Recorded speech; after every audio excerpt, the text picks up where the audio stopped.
You unlock this door with the key of imagination. Beyond it is another dimension, a dimension of round, a dimension of spite, a dimension reclined. You're moving into a land of both sad bro and tuppence, of chins and wide rears. You've just crossed over into Video Village.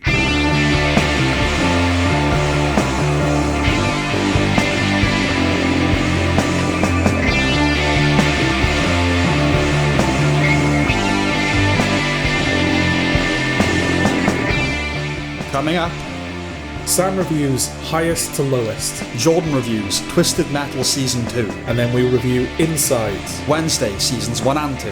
Thursday Murder Club. The Paper. Nobody 2. Mitchell and Webb are not helping. The Naked Gun. Bambi the Reckoning. And Dexter Resurrection. Alright, we can't afford to fuck about this episode, so let's, as usual I guess, dive right into it. Yeah. So Highest to Lowest, this is a solo Sam review.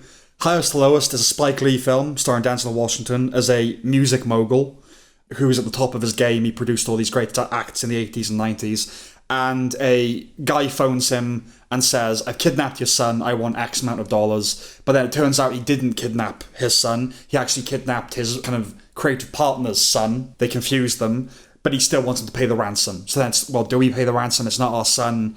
The moral, ethical implications of all that. Okay. As they hunt for the kidnapper. Is it played dramatically? Or it's a drama. Anything? It's a drama, yeah. Okay. It's based on Akira Kurosawa's High and Low 60s film. Denzel Washington plays David King, right? Right. If you didn't want any subtlety. Yeah. Denzel, well, it's Spike Lee, you said. Right? It's Spike Lee and it's Denzel. You know, I love Denzel, but he is just Denzel here. His son in the film tells him that he has, quote, the best ears in the business, but the coldest heart. Now, I don't know for sure, but that feels like it has to be a pull from the original, you know, like a translation. Yeah. Some of the dialogue has that kind of hamminess and melodrama, as does the score. It's very ill-fitting, but if memory serves, that's kind of a Spike Lee staple anyway. And there's a goofy rap scene toward the end. Lee's heightened stylizations do have a tendency to tip into the silly sometimes. Other than that, it's pretty alright. Denzel Washington is a perennial pleasure. It's essentially and happily a non-racial lead joint. The exchange sequence with the criminals is exciting and well executed, as is the talk-off between King and the kidnapper and the chase that follows. It's a proper New York movie, and it's effortless. While idiosyncrasies like the conveyor belt thing that Lee does and the offbeat editing and transitions are there, it's clearly directed by a veteran. You know, it's no frills, you don't see the seams. Yeah. The film ends with a musical performance, just a vocalist and her piano. However, it slips into a fully orchestrated, percussed number, you know, kind of non-diegetically. And I think it would have been more powerful if they'd kept it raw. Yeah. Because his son's like, oh, I've got this act, and he keeps like brushing his son off. But at the very end, he agrees to listen to her, and she's great. Just her on the piano is like, yeah, just keep that raw, keep it simple. A lesser Spike pick, but decent. Okay. And that's it. Okay. That was quick. Are you trying to make me look bad? Yes, I am. Okay.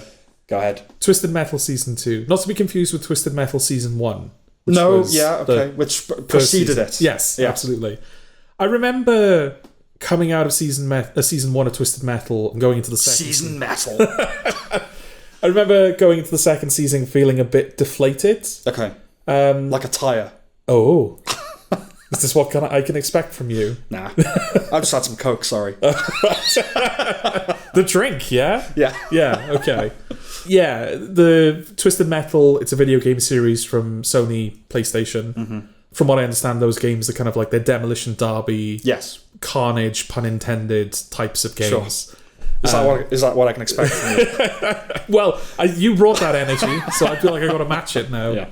Yeah, they're not stories big on. They're not games big on stories. Mm-hmm. You know, it's more about just like the primary gameplay loop. Yeah. So it felt like with the first season of Twisted Metal, they were trying to like build a little mythology for themselves, a world that they could actually like tell a story in. So it's this post-apocalyptic America. Mm-hmm.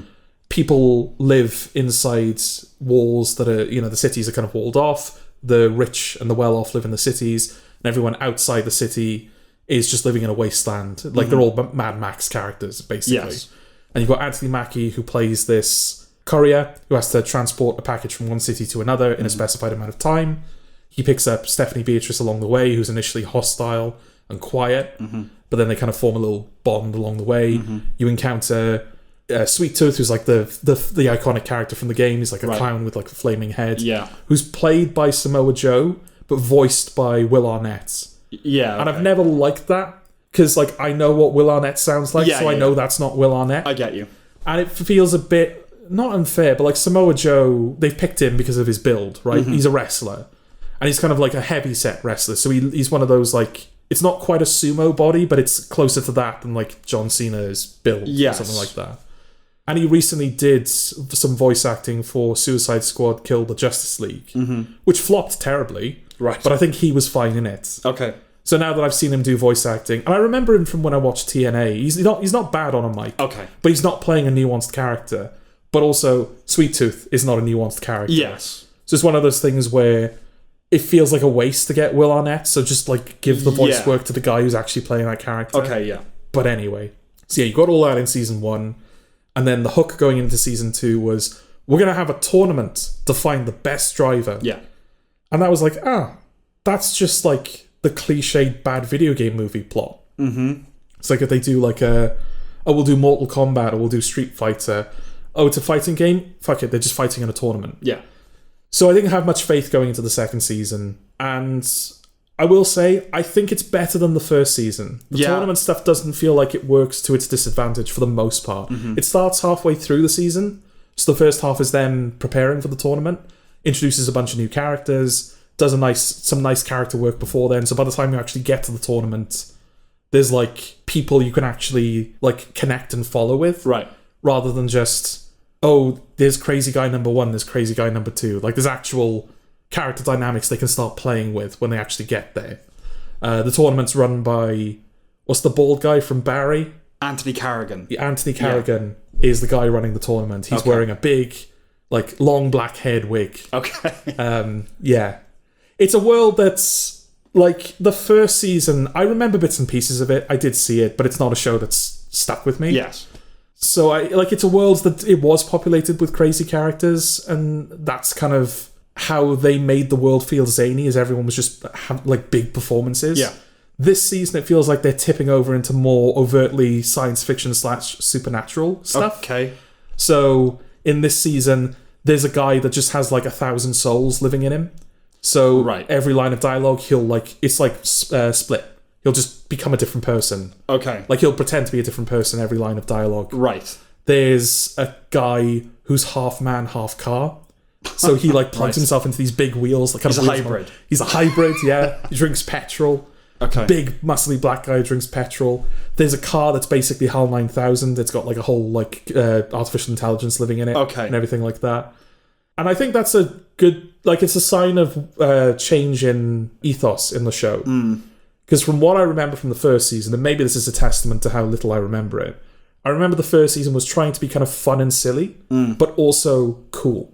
Okay. And those ambitions often got in the way of each other. Whereas this time, it feels like they're more committed to just being fun and silly. Okay. And if we're also cool, that's good as well, I guess.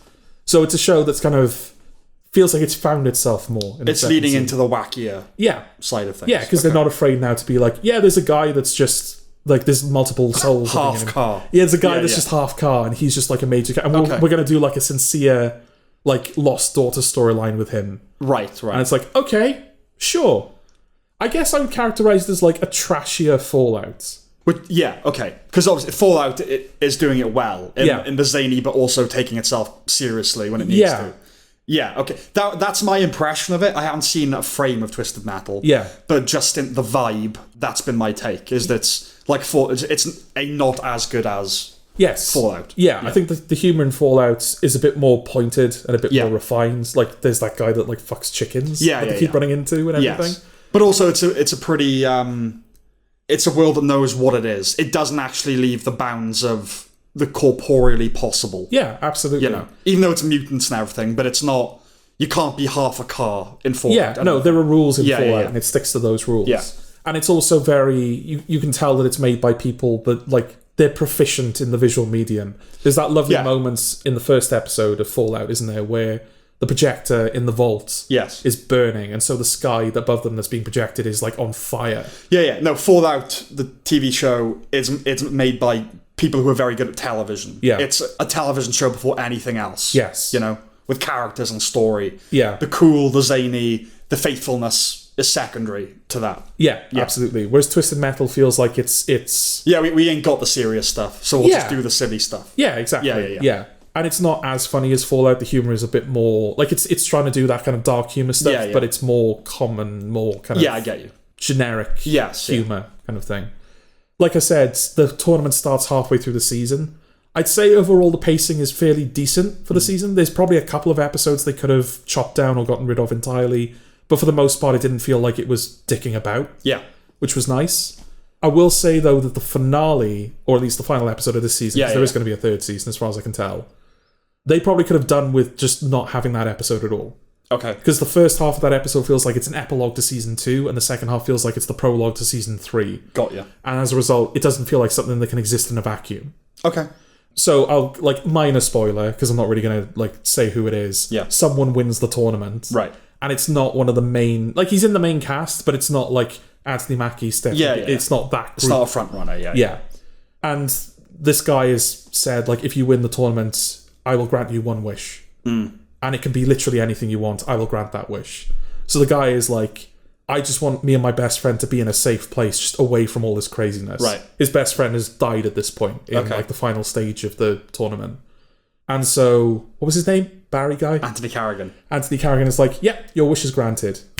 Right. All of a sudden, this guy is on a space station. Okay. Above the planet. Season 3. Trapped. Well, yeah, exactly. He's trapped on this space station with the corpse of his best friend floating alongside him. Okay. And he's it's the Faustian. Yeah, exactly. It's the monkey's paw, Yeah, so you see that and you're okay, I don't know if he's coming back. Yeah.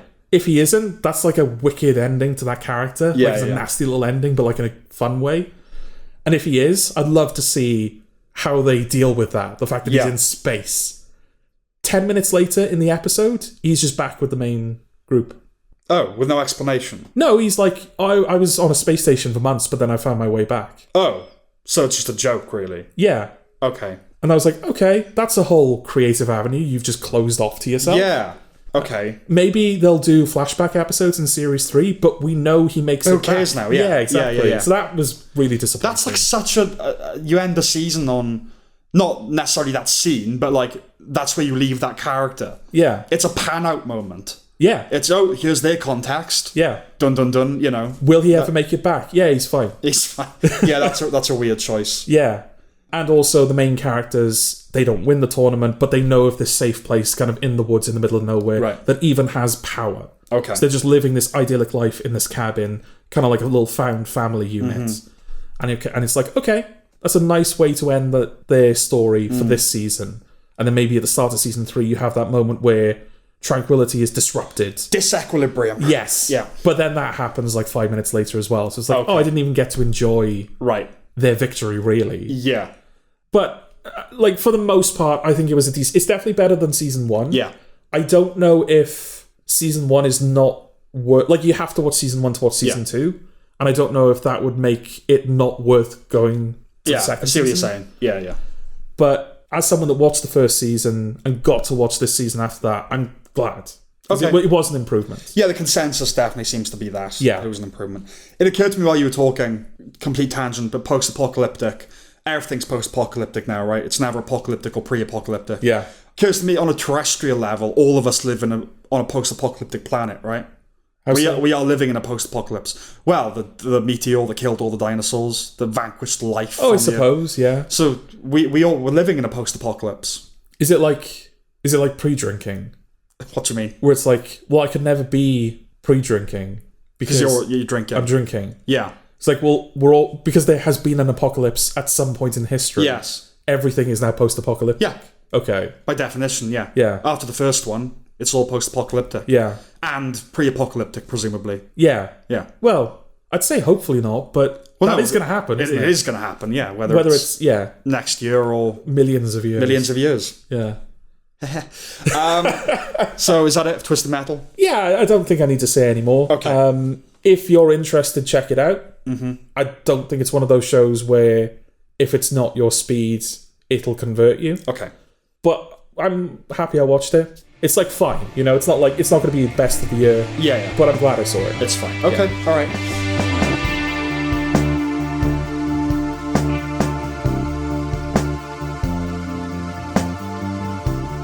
Now for the mutuals. Inside.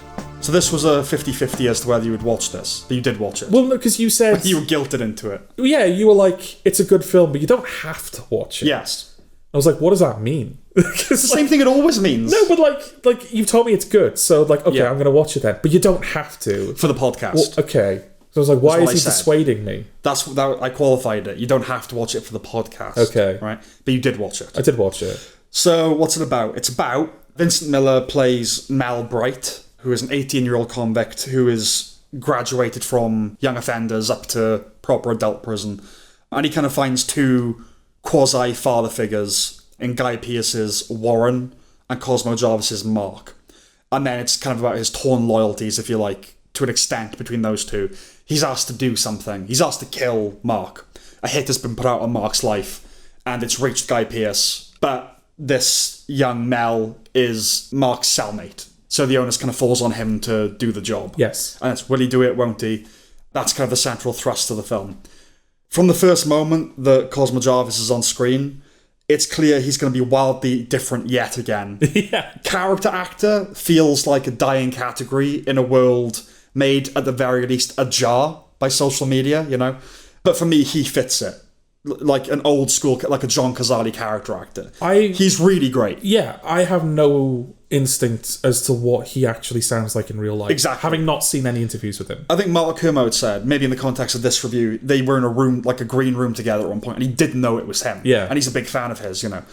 But yeah, it's one of the standout supporting performances of the year so far for my money. Do you agree? Yeah, I would agree as well. Yeah. Because, you look at that guy, it's one of those performances where you look at him and go, well, that's just the guy. Yeah, that's just what he's like. Yeah, they just found that guy and thought, He's like proper, like Australia has a slight sort of like, he speaks to one side a little bit. yeah, And yeah, that's a guy, yeah. you know. But then you put this next to Shogun and you're like, oh, that's not the guy. Yeah, or warfare, or just, Yeah. or whatever.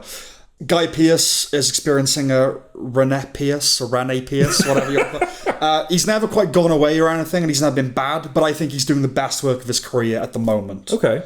Like with this and The Brutalist, he's had a good year. He manifests a coarseness that you wouldn't have expected from Edmund Exley in LA Confidential, you know, when he's this fresh-faced young buck. Now he really feels like, yeah, he's a veteran prisoner, you know. He leaves the prison for day release at one point, and he really looks like an ex-con when he leaves, you know, just like a little malshapen jigsaw piece in the puzzle of the world. Yeah. That chapter, I would say, suggests standalone film of its own, but it doesn't feel like a stark departure from the narrative. It's a purposeful meander, you know? Okay. His son, played by Toby Wallace, is despicable and the least likable character in the film, which is amazing considering the crimes of some of the prisoners. Yeah. Do you agree with that? They're like, I hated him more than anybody. Yeah, I think, generally speaking, those are the worst kind of people, though, aren't they? What? Like, not objectively, but that's kind of the problem, isn't it? Like, the kind of people that, like, they haven't done anything wrong legally, but they're just, like, not... They're obnoxious. They're horrible Yeah. to be around. Yeah. Either annoying or obnoxious. Yeah, but it's like, I can't do anything about this. Yeah. Because you're not doing anything wrong, quote unquote. Yeah, But you're just a horrible person. Yeah. You can't be punished for that. Right. Not only can you not be punished for that, but it's the type of thing where other people would go, oh, well, just don't let it get to you. Right. It's like, but no, but they're objectively a horrible person. And that's the thing, it's completely understandable why he is the way he is. Like, if you did his film, he would be the hero of that scene. Yeah. But it's not his film. You're with Guy Pearce, you're like, I'll just give the man a break, you know? Yeah. Especially considering, am I right in remembering that it was like a hit and run kind of deal? I think so, yeah. Yeah, he didn't, like, murder somebody. Yeah. Whereas Cosmo Jarvis' character is a child murderer. There was purpose to what he was doing. Yeah, he's a child murderer who's now become this evangelical minister in prison that no one really takes seriously, but they kind of do at the same time. I thought that was an interesting angle, because you think, Yeah. like, you know, they find religion in prison. Yeah. Usually that's depicted as, like, a positive thing, or, like, something that's supported by the community. Yeah. But no one is taking him seriously. I think it's a positive thing for him in that I think it's sincere, and you see that he regrets what he's done. Yeah. You know, there's a moment. I'm not going to spoil it. Yeah, that was a moment, wasn't it? Yeah. Well, that's the thing. It's shocking. Yeah. It is shocking. It's tough. It's a bit like an Australian Starred Up. Did you ever see that film? I don't think so. It's like a coming-of-age prison drama dealing with themes like institutionalization and fatherhood. And in both films, the humanity ultimately shines through. As tough as this film is, and it's a very tough climax, it's also like heartwarming at the same time, you know? Because there's a sacrifice of sorts that takes place. It's been one of the year's most pleasant surprises so far, with Pierce and Jarvis giving two of my favourite performances of the year. Yeah. It's a rough little gem that you should seek out, Okay. I would say. I mean, I would agree. It's one of those things where, yeah, it's difficult to recommend it to people just because you know it's going to be a hard watch, so it's hard to gauge Yeah. who would be up for that and who would be turned away by it. Yeah. But I think sometimes people should try a hard watch, right? And if they don't like it, they don't like it. Yeah. As long as they know it's a hard watch. Yeah, I'm not going to say if you want a casual, breezy, funny film. Yeah, no, it's not that. No. But I wouldn't discourage you, you know. It's a quiet film, right? It's a quiet film, It's yeah. a quiet... It's a very grown-up film. Yeah, a little drama. Yeah. About these three people. Yeah. But again, it's one of those things where... I mean, I don't think it's a film you can as easily call depressing as you can something like Tyrannosaur. You can say there's a bleakness to it, certainly. But there's an upswing to it, isn't there? That, like, considering the context of the film, it's actually a positive for some of the characters, a positive ending, you know? So yeah, it's not disheartening in that way. So I would recommend it. But just know it's not a breezy watch.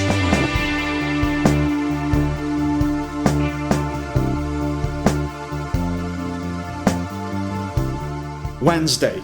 Now, we're kind of doing seasons 1 and 2, but I think my review of season 1 is basically my review of the show. Yeah, it's... There's nothing like specifically about season 1 that I want to isolate. I was going to say, it's like, I think our opinion of both seasons, it's a fairly consistent show. Basically. Right? Yeah. Yeah. Okay, what's Wednesday about?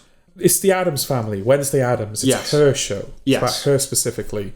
We start off in a regular high school. Yeah. Where she does something not cool. Yeah. Although it is cool because she's punishing a bully. Yes. But, you know, in the context of, like, legality, it's not cool. Uncool legally. Yeah. So she gets sent to a boarding school called Nevermore, which her parents attended. And she gets there and she's put in a room with Emma Myers. Yeah. Who's this bright and breezy werewolf girl. Yes. I don't know if she's specifically pastel goth or whether it's just that she's brightly coloured and... Okay. But, like, those Tumblr... I don't know those Tumblr subcategories. Yeah. I might be wrong, because I think pastel goth is still monochromatic, and she's not. She's very colourful. Okay. But basically, she's the total opposite to Wednesday. Yeah. So Wednesday's got to deal with that, while also getting visions about some bad shit that's going to happen at that school. Yeah. So it's kind of like it's young adult... a mystery young adult show. Yes. Right? Yeah, I mean, Wednesday Addams is an icon, right? And an aspirational figure for plenty of teens and young women that want to think they're edgier than they are. Yeah. She says things like, Black Dahlia, my favourite unsolved murder, you know. I'm a fan of Christina Ricci's portrayal of Wednesday Addams back in, like, the 90s films. I like the character, and I think Jenna Ortega is a worthy successor. Yeah, absolutely. If I hadn't seen her in other things, I might think she was a rather limited actress, considering Wednesday's rigidity. Yes. But no, it's just that she keeps that shit locked down. Yeah, you know no, what I mean? she's... And there's a nice moment in the second season, isn't there? Yeah. Where she swaps bodies with the Emma Myers character. Yeah. And she fucking nails that. Yeah. Like, so it's she like, it's even intentional. sounds like her. Yeah. Even though Jenna Ortega's kind of fallen into a bit of a Wednesday niche, like she kind of plays characters like that. Yeah. It shows that, but she can do other things, you know? Yeah.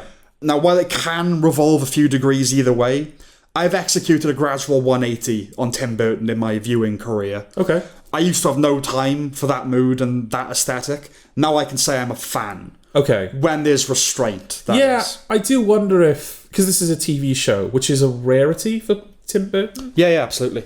So I do wonder if part of it is because he's doing a TV show. Well, the thing is, I don't know how much of it you can say is a Tim Burton... Like, he directs a few episodes every season. He directs the pilot, but he's not the writer. No, he's not the writer, but is he the showrunner? I don't know, but I don't feel like it would be. Okay. I feel like he'd be busy with film projects and stuff. Okay. I think the writers are probably the showrunners. Okay. But he is definitely a big creative force at the very least. Yeah, that makes a bit of sense if there's other people kind of creatively spearheading it. Yeah.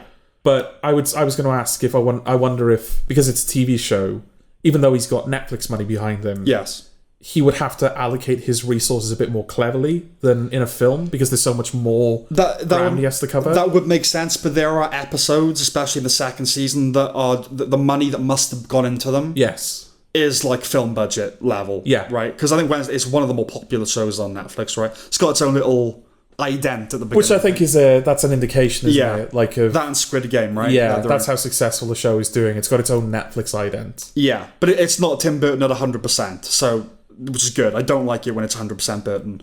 It's not over the top, you know. No. The design is great. The costumes, the sets, the colour. Like, if it wins awards for anything, it's got to be for its design. Yeah. They even do a nice thing where they marry her black and white visage to her sense of morality, right? No greys. Yeah. I thought that was neat. It's like a big pop-up children's book, basically. Yeah, nice little morbid but not harmful affair. It's full-on Halloween-y fun with the Danny Elfman harpsichord theremin-esque score. Wednesday was born on Friday the 13th. You know, full of woe, Morticia, Nevermore, cemeteries, asylums, wells, Shelley. It's fully submerged in the spooky and the ghoulish. The pre-Watershed spooky and ghoulish. Yeah. At one point, the subtitles identified a music cue as cheekily sinister. And yeah, like, I think that reflects like the well-calibrated level they occupy. Yeah. They also strike a nice balance between the characters raveling in cruelty and being likable. So for me, like the whole show really is captured in this little exchange between Wednesday and Morticia.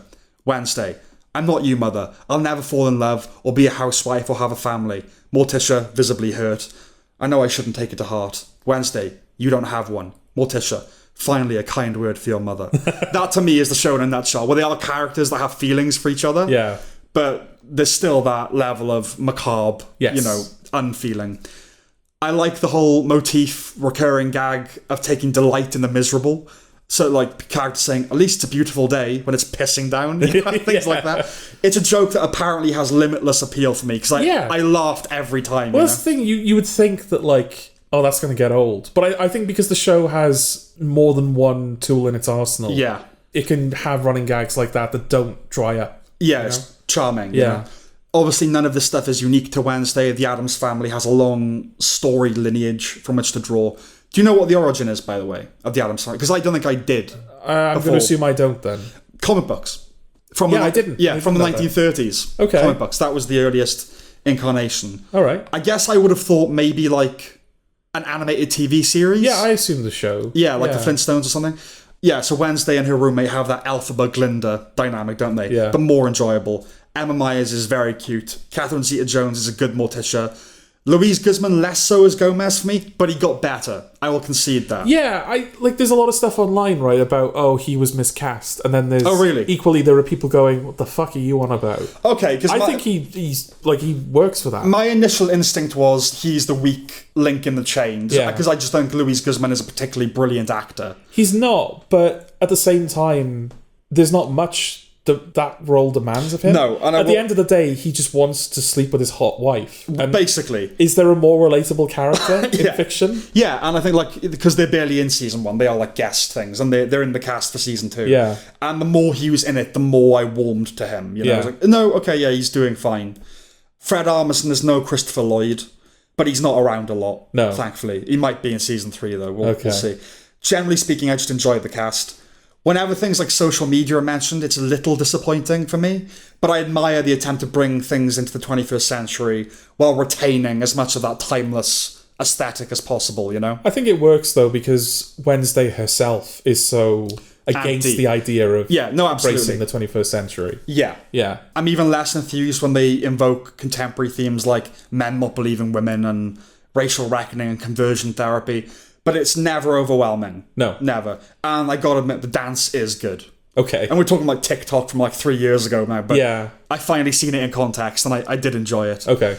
The show reminds me of Harry Potter. Yeah, I mean, Nevermore, Hogwarts, they're kind of spiritual cousins, aren't they? Yeah, so that private school setting, obviously, and the magicking, but also the idea of solving a mystery each installment, right? Because that's basically what Harry Potter was. It's a mystery each year. Yeah. And each season here is a different year or semester. Wednesday is like a goth girl at Hogwarts. The eccentricity of Luna Lovegood without the airiness and with bile. Yes. You know, it's the good kind of young adult fiction. Like, yeah, there are crushes and breakups and love triangles, but she's also stabbed. Yes. Right? Yeah. There's enough gnarliness in the cauldron. So that's the show, and then just season 2, a few specifics. Okay. We begin with a Texas Chainsaw reference, with which I was fine. Okay. Later on, a Shining reference, with which I was fine. They use Dancing in the Dark, with which I was fine. goodwill has been earned. Absolutely, by the sounds of it, yeah. I didn't know Steve Buscemi was in it before I watched. That was a nice very surprise. pleasant surprise. As soon as he appears, it's clear he's going to be a highlight, Yeah. What's his character's name? Bud. It's like a really Barry Dort. Yes. I think it's his name. Barry Dort.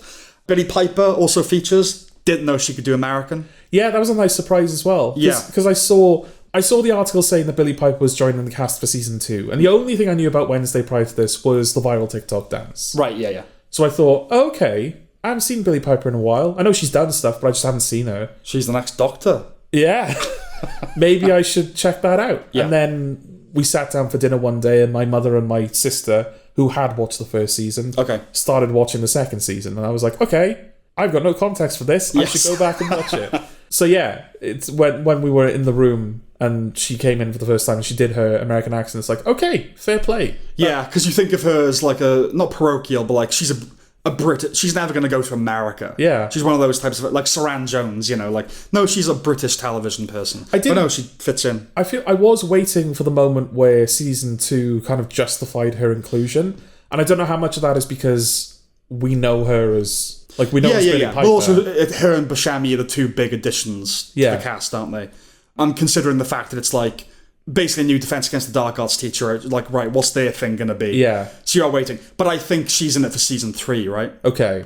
That was my thing. Like, possibly. It implies at the end of season 2 she's going to have a much bigger role in season 3. Yeah, because obviously Steve Buscemi is the main villain of season 2. I don't feel like that's a major spoiler. No. You know straight away he's up to something. Yes.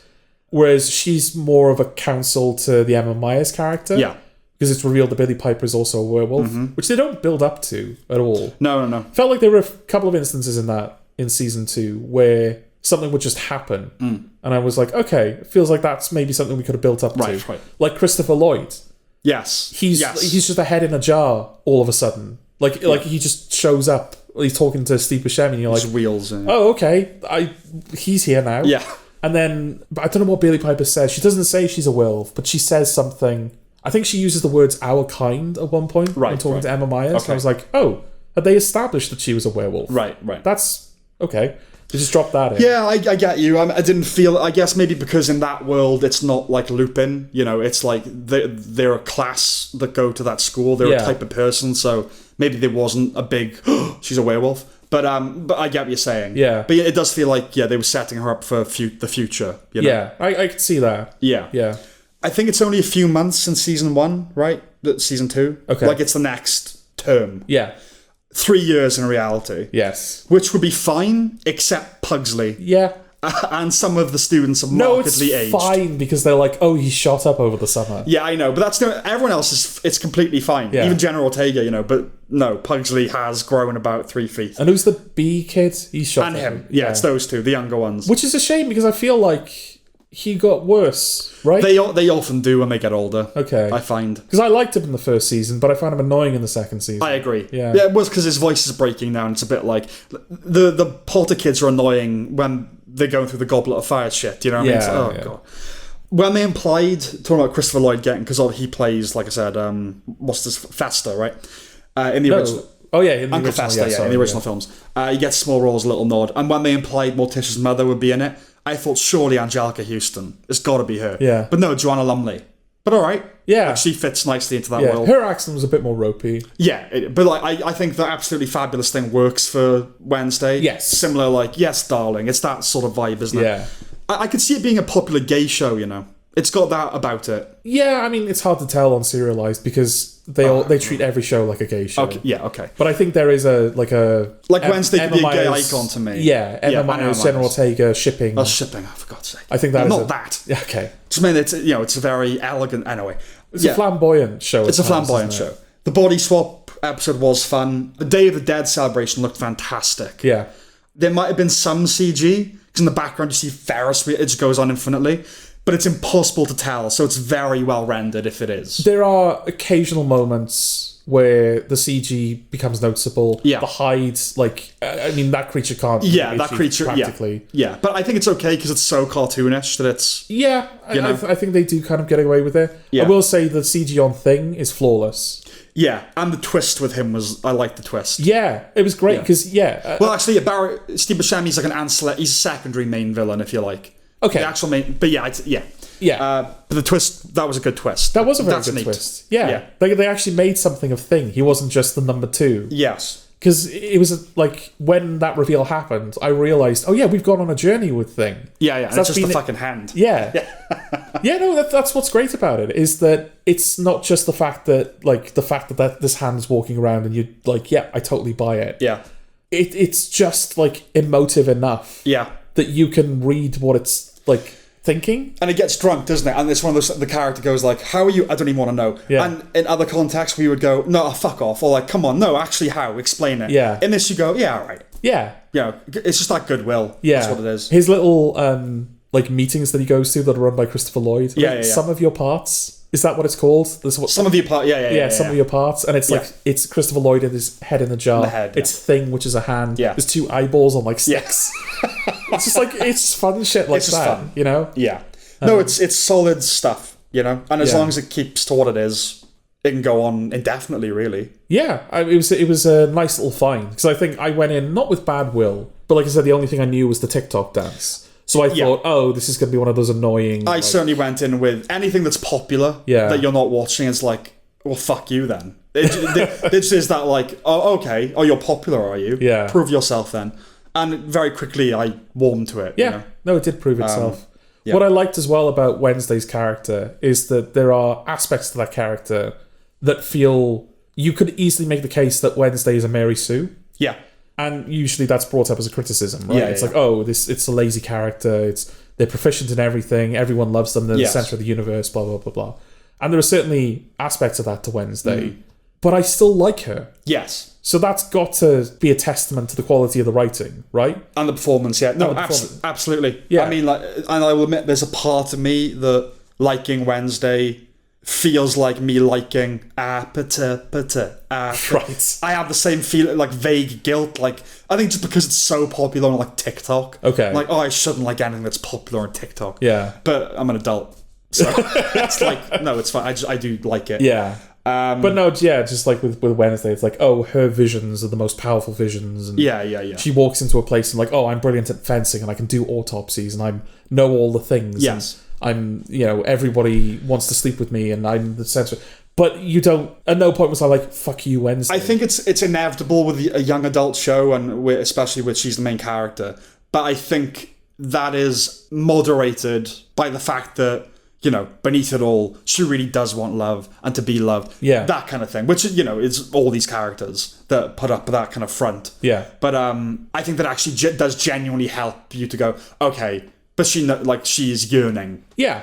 So yeah, that kind of balances it out, I think. Yeah. That's kind of all I got for Wednesday. Yeah, again, I think it's a show that it's better watched than discussed, Yes. So I would just encourage people to go watch it if you haven't already.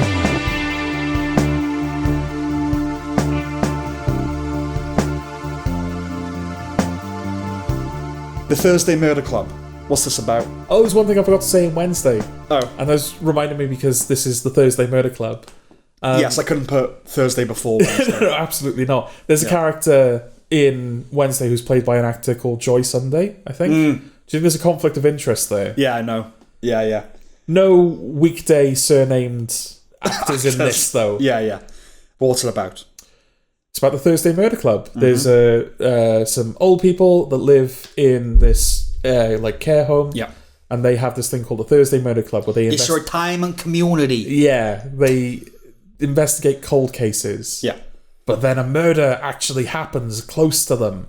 So they get their heads together and they start investigating. That's it. They're up and running when the things start. They're already a thing. Yeah. It's not about the formation of the club. Which, on the one hand, I get the origin story fatigue. Yeah, because of superhero movies, but yeah, but it's okay to do origin stories for things we don't know about, right? Yeah, we know Superman and Batman. Yeah, you can't just start like any new film with no context and go, yeah, I'm sick of origin stories. Like, no, hang on, I might have gone too far. Yeah, but I thought it was about the formation of the club, like elderly folk that are into cryptic crosswords and ITV detective dramas that come together to solve a murder. But no, they're already up and running. Economically sound, but a bit more alienating, I think. Because I wanted to, you do have a new character that, you accessed. Yes. But whatever. It's based on a series of books by Richard Osman. and it does indeed play like an adaptation of a daytime quiz host's novel. Okay. It's British, but it's kind of Hollywood's Britain. Yeah, it's Downton Abbey British. Yeah. Isn't it? But like modern day, not, not period. And not that they're all going around saying governor or knowing the royals. And there are certainly films made at home that do the same, but all the rough edges are sanded down. Yeah. It's not a nursing home, right? It's a posh, brightly lit resort with cake and plants and cardigans. Yeah. Chris Columbus directs, and that implies the tone. Yeah, of course. You know what you're getting. Plinky and sweetener infused with those Privet Drive lampposts, Yeah. It's a bit Wallace and Gromit, or Wicked Little Letters. It looks like the latter. Stephen Fry was in prison in a place called Pucklechurch, and that could be the setting. Right, okay. Or like whenever a character swears, it's weird. Yeah. Occasionally a character will go, oh, twat, you're like, whoa, okay, Yeah. steady on.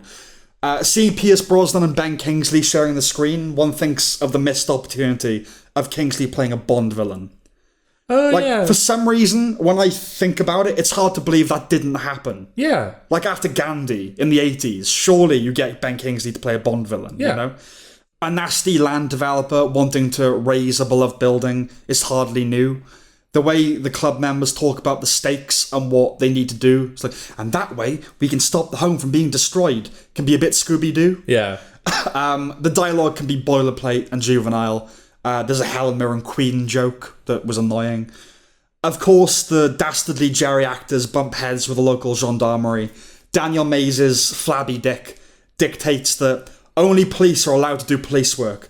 Now, I saw this film in a week where Graham Linehan was arrested at Heathrow for tweets he'd made. Oh, right. In general, I support the police. Something that distinguishes us, I think, from many millennials. And it's only throwaway, but any import his edict might have had was somewhat undermined in the light Right. of the Orwellian farce of Linehan's arrest. Yeah. The film has its demographic. I've watched a couple of videos of Osman on book tours, and a large percentage of any given audience is women of a certain age. Okay. It's not my cup of tea, a particularly apt metaphor, I think, for this film. Yeah. It is what it is. The people that will be into it will find it, I'm sure. Yeah, it kind of made me think of... it feels like this is a TV show, Yeah. and what the film that we got is the film adaptation of the TV show. Yeah, I get you. Like the Simpsons movie. Yes. Right, where it's a longer episode. Yeah, you've got the show, which is just, it's a new mystery every week. It's Yeah. the characters. It's like it resets and everything. But then when we make the film, it's like, right, we need actual stakes now. So we're going to threaten the environment in which they live. It's like Were Rabbit, It's Yeah. like the, the budget's gone up a bit. Yeah. And like it's a slightly bigger story. Or like the In-Betweeners movie, where it's like, yeah, it's those kind of jokes, but it looks different. Yes. Yeah. Yeah, I know exactly what you mean. Yeah, which is weird because obviously there is no TV show that this has come from. No. But it feels like a concept that But lends if there itself was, to you'd one. have to air it on Thursday night, right? Yeah, of course. Yeah. Absolutely. But I pretty much agree with you. It's not my thing, but that doesn't mean that it's going to be someone else's thing. Yeah. Someone from a very particular demographic. Yeah, if they like the books, if they love the books, they will like the film. I'm I think pretty so. sure. Yeah. That's kind of it, right? Yeah, everyone's fine in it. Yeah, It is what it is.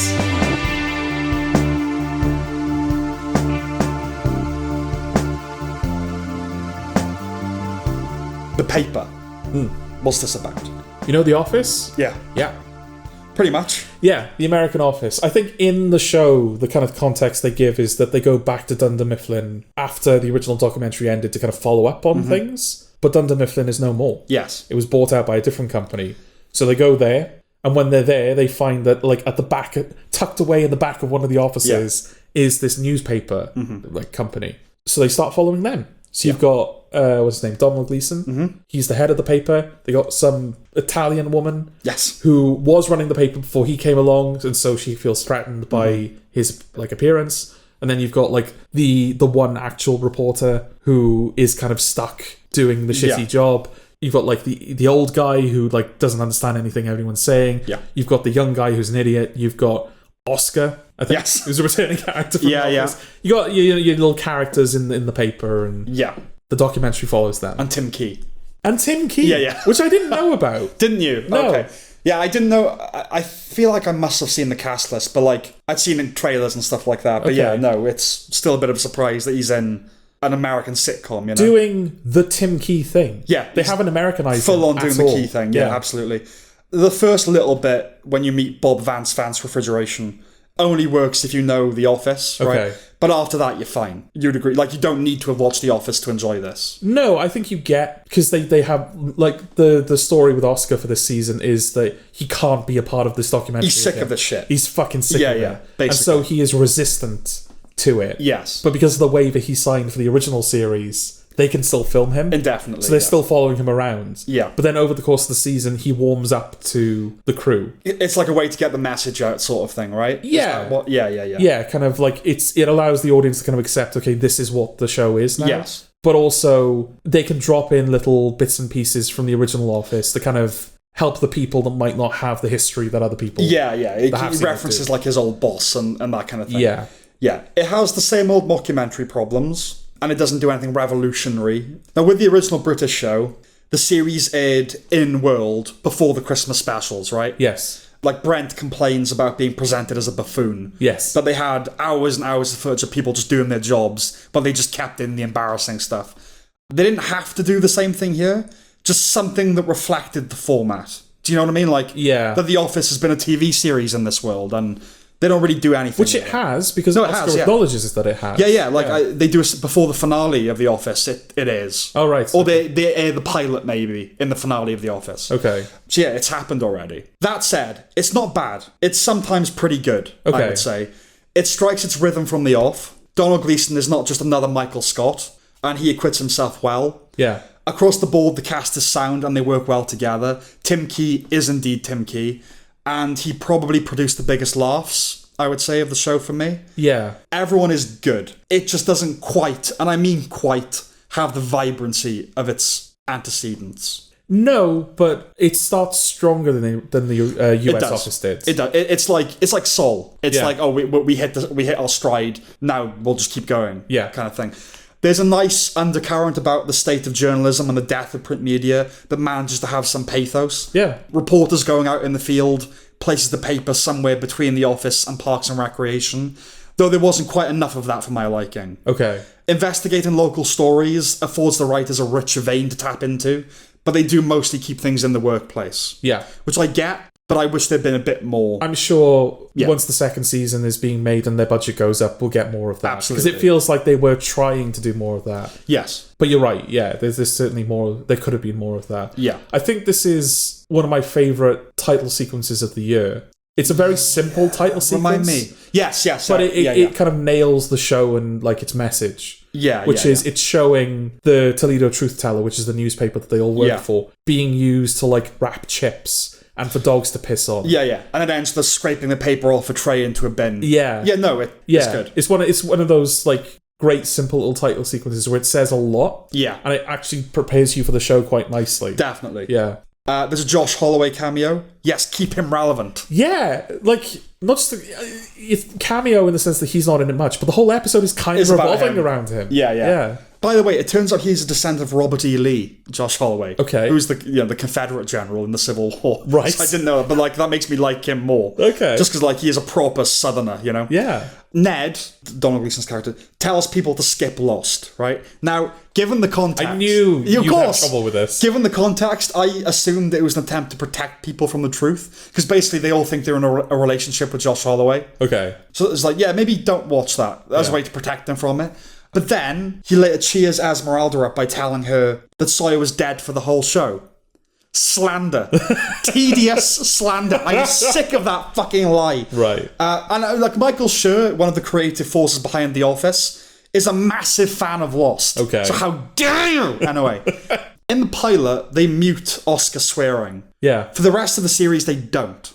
And there's enough of it. They drop the F-bomb a few times even. Yeah. Right?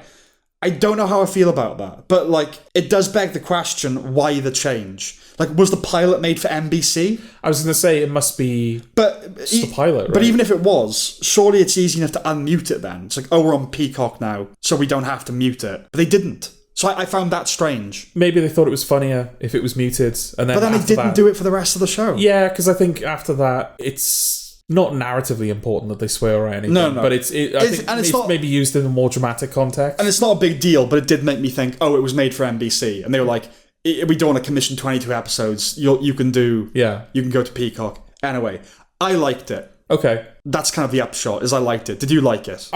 Mostly I liked it. Yeah. It was easy enough to get through. Yeah, it is a breeze to get through. Yeah, absolutely. Which is nice that you, like, so quickly you feel like you are in a safe pair of hands. Yeah. I hated Esmeralda. She is definitely Marmite. Yeah, not just because of the loudness of her performance. Her Italianness. Yeah. Obviously, the role of that character is she runs the online newspaper. Yeah. And so when Ned comes in and he wants to, like, reinforce the print media side of it, and he kind of takes her office... Yeah. She feels threatened by him. She's a gadfly. She's a nuisance, like trying to undermine. She's like, oh no, I have to get Ned out of here so we can go back to me being in charge, basically. And so she's the egomaniac. Yeah, but the first thing that she does is send out a mass email to everyone, assuring them that Ned wasn't Me Too'd. Yes. And I don't know, I just didn't like that at all. That's made that character really unlikable to me. Oh, really? Okay. Yeah. I think I took that with just like, they're okay making jokes about Me Too. There is that.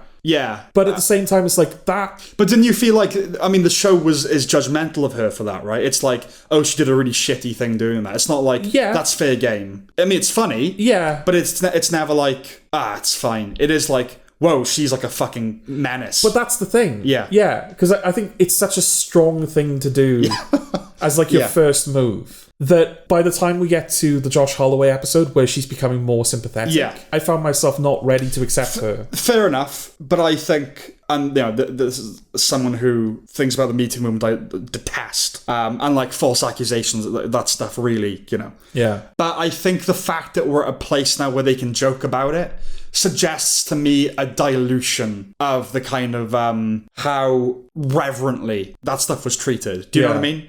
It's not the kind of idol that it was, that like, we're supposed to just worship it. No, it's like, no, it's okay now. It's watered down a little bit. So I was optimistic about that. Okay. But I get why you'd think, I'm supposed to like this person after that? Yeah, I think maybe it goes back to what I was saying earlier about people that don't do anything wrong, quote unquote, are kind of the worst kind of people because you can't punish them. Right. Because she says, no, I said you weren't Me Too'd. Are you saying that you were? Yeah. It's one of those like, fuck you.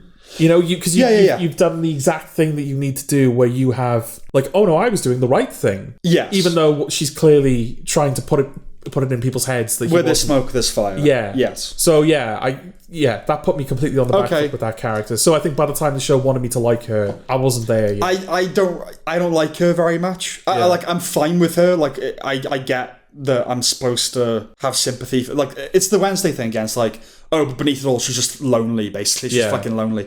I guess she's the closest thing to like a Michael Scott. Kind of, certainly in the dynamism and the kind of the superficial unlikability, certainly of Brent. Yeah, because you're right in the sense that Donald Gleeson isn't just another Michael Scott. He's not. And that was refreshing. He's closer to Leslie Knope, if anything. I was going to say, in general, the cast feels a lot nicer. Yeah, it's more Parks and Rec than The Office. Yeah, there's, like, I guess him and... I can't remember her name. Neither can I, unfortunately. But yeah, the love interest. The love interest. Yeah. They, like, the boss is now the Jim. Yeah. Or the Tim. Yeah. And she's the Dawn. Like, basically. They just... He's a bit less competent, essentially, than those. And he's more fumbling. Yeah. He's more like, it's nervous energy and trying to do the right thing, but... He's a bit naive, and that's kind of his more thing. Endearing. And there's no, like... Yeah, there's no kind of nasty rivalry in The Office like there were with Jim and Dwight. And that I like the... But even then, like, they really like each other, Yeah, but there's nothing, like... Not that that's an abrasive relationship, but there's nothing as abrasive as that in the paper. Yeah, and the fact that he's the boss and she's not... They kind of deal with, is this appropriate? Like, this is wrong. But I like that the show is... Again, it's like... It's going, oh no, we want these two to be together. It's right that they should be together. Yeah. It's not this kind of modern, power, he has the power. So they're not doing that, So there were things about it that were weirdly refreshing that I didn't expect. Yeah. But I just liked it. It's nice enough, it's easy enough. Yeah, sure, make more. Yeah. Okay, I think that's it, right? I would agree. Okay.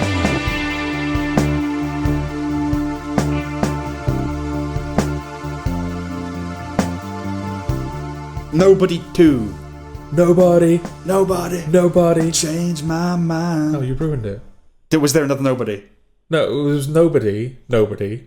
That's what I said. There was another nobody, was there? Yeah, and then you get changed my mind. But I was going to do 2. Do you want to do it again?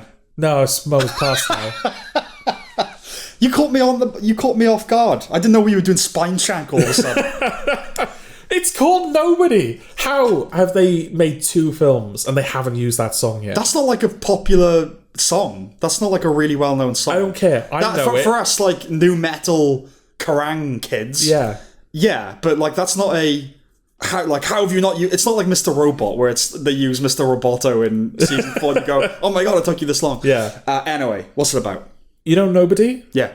This is the second one. It is. What was Nobody about? Let's do that.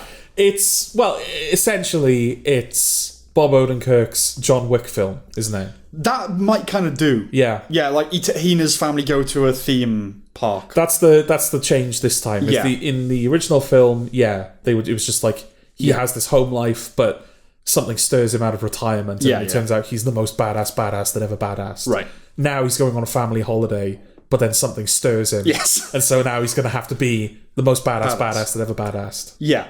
Now, I commend Bob Odenkirk for doing all this after a heart attack. Well, I think that he commended or credited the work that he did for Nobody as like actually saving his life. Because you're in shape, sort of. Yeah. No. So I can certainly see how you'd feel not obligated, but like you want to do more of this because like this helped me. No, absolutely. I think it was like a weird heart, like it wasn't bad health. It was like a ventricle fucking. Okay. I don't know, whatever. So maybe like when that's fixed, it's like your heart's fine now. You don't have to worry anymore. Yeah. But I know with me, like I can have health anxiety. If I had a heart attack, I would probably be reticent. Yeah. Well, I'm just sitting in this chair for the rest of my life. Even though that's worse for you, probably. Yeah. But anyway, Hutch, that's the character. His inability to walk away is an amusing recurring gag. Yeah. It has that same bloodthirsty jaunt as the first, and a flurry of other films upbeating the movie, basically. Yeah. Right. There are plenty of good fights, making proper use of the environment, even if, as with the ultimate standoff, it's contrived as fuck. Well, yeah. But that's, I think that's kind of baked into these films. Yeah, though, it's accepted. Yeah. And a sword fight, somehow. But anyway, it's a slightly more upmarket evocation of Beverly Hills Cop 3, 3 ninjas high noon at Mega Mountain, and even Aqua Slash. You know, that water slide horror flick? Yeah. If pure action is what you want, there's plenty of it. Personally, I have a little bit of technically impressive, well-choreographed fight sequence fatigue.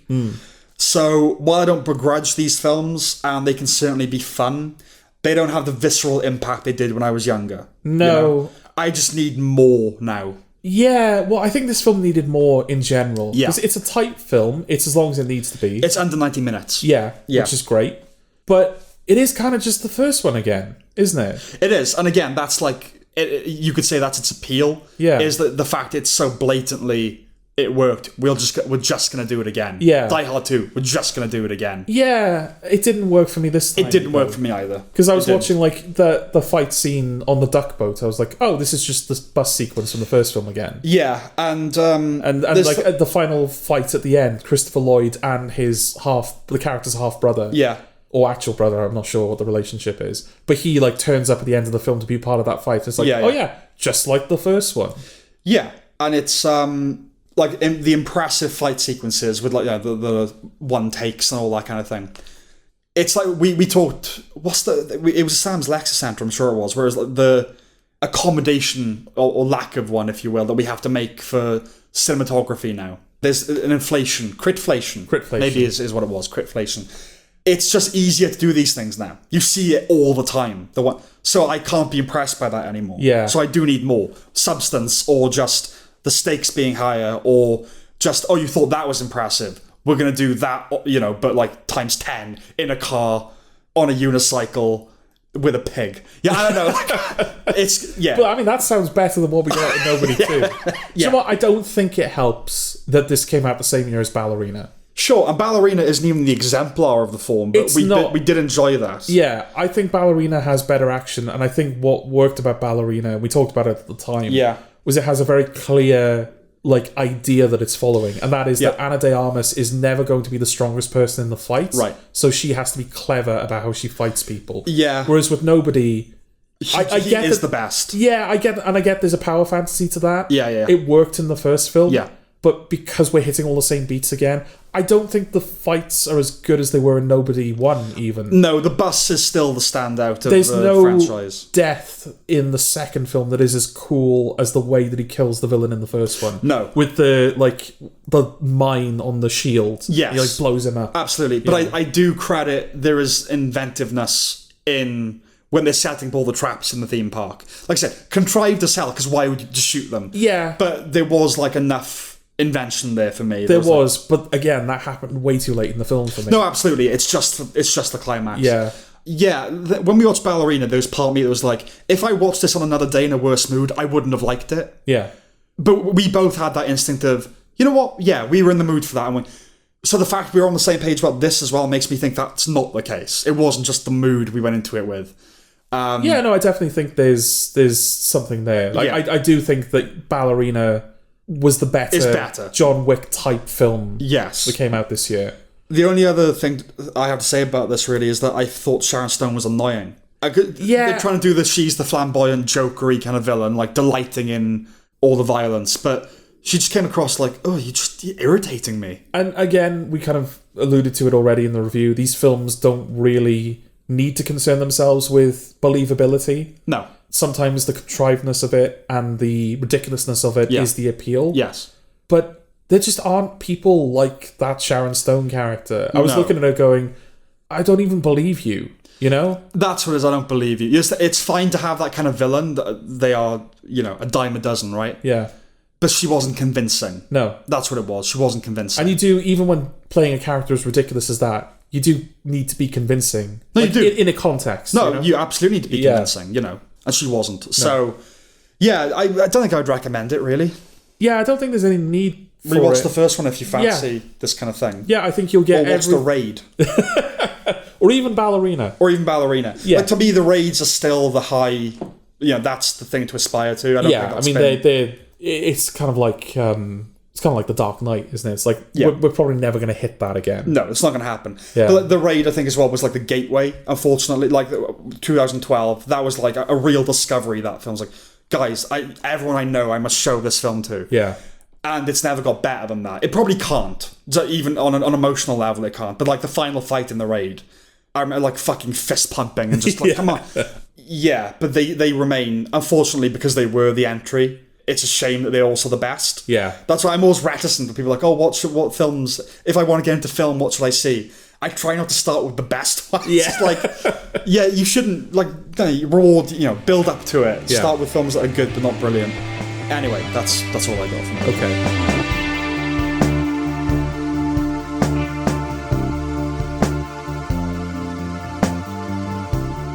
Mitchell and Webb are not helping. They're not? No, they're not. They're certainly not. It's another Mitchell and Webb sketch show.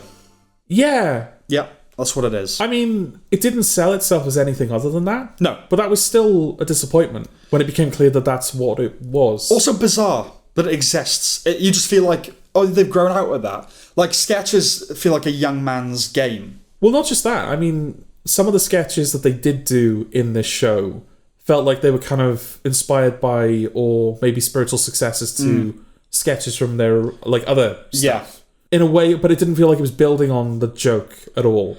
I mean, it's obviously coming across straight away. It's not nearly as good as that Mitchell and Webb look. Yeah, I think even... I mean, I don't like the whole humorous subjective argument. There is truth to that. There is also such a thing as bad comedy. Well, yeah, of course there is. I mean, we can all generally agree, generally speaking, that was not a good comedy. That was a good comedy. Yeah. Even if sometimes we don't personally find it funny, you can recognise something as being a good comedy. Yeah. It's a sketch show, right? So there are some sketches in this that I quite liked. Nothing comes near the heights of the older stuff. Yeah, there's nothing as good as watch the football, all the time. I mean, that is one of the best sketches of all time, yeah. To be fair. But like the Nazi thing, which has just entered culture at this point. Yeah, the Nazi thing. That's, there's nothing like that here. Even I'm assuming this is a more obscure one. Yeah. But the one where they're just like, it's like boring house program. I don't even know what the sketch is called. But David Mitchell is just like, and we're going to go in the house now. And it's perfect editing. Yeah. It's like, he's going to put up a shelf now. And it cuts Like, it's a perfect cut, and there's, like, this really shitty shelf Right. they've put up in the house. Yeah. Or even just their, like, conversation pieces to camera. That argument about cheese that they have. Cheese, Well, they put the skin on. How do they put the skin on? I don't know. They put the fucking skin on. Yeah. Number Wang, obviously. Yeah. Post-apocalyptic. So show. So Digby Chicken Caesar. Yeah. There's nothing like that. There's no laugh track. Which, in the modern day, Yeah, in the modern day. You can't really get away with doing that anymore. Yeah, those two are the same as they've ever been. I don't know what the sweary Australian drama refers to. Do you know, I've seen a couple of other people talk about this show, and they've said the same thing. Yeah. Which was validating, because... Yeah, because I thought, especially, like, it gives you FOMO, because, like, I felt I was across TV. Yeah. Like, what am I missing? That did feel weird. Because there are Australian dramas that you can think of, but none where they're swearing. It's like, there's no... When you say, like, Scandi noir or, like, Scandinavian, I have a thing in my mind. When you say Australian drama, I really don't. No. Other than the accent. Yeah, Neighbours, I guess. Soap, yeah, but there's like The Newsreader is the biggest thing at the moment. Or like that show that you watched that was not good.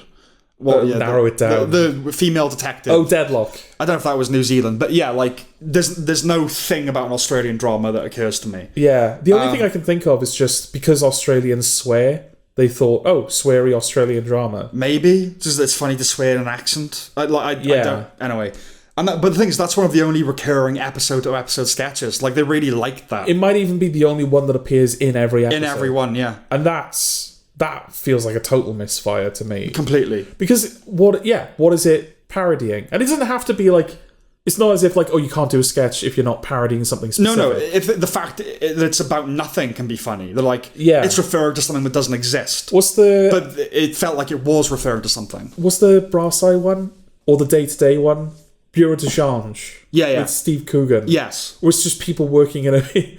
What are you doing in my Bureau de Change? Or whatever it is. Yeah, no, untethered. Yeah. And they're like, this is like 200 million people watched this last night. Right. Like, what? Yeah, and that's like, again, the joke can be, wink, wink, we're all in on that joke, and no, we're not. That can be... But it definitely felt like it referred to something. Yeah. The show is called Sweary Australian Drama. You're like... Oh, yeah, that type of show. Yeah. But anyway, didn't expect Olivia Colman. She's only in the one sketch. She's only in the one, yeah. Okay. They could only afford her for one, do you think? Yeah. For now, yeah. It does not start strongly, and there are awful green screens. Awful. And not even as a joke. Yeah. Yeah. Like when he's in a tube station, it's like, whoa, that is bad. Which is weird, because they've got an airport sketch where they do have a set that they're on. Yeah. Right? So why was the train station the thing that they couldn't spring the exactly.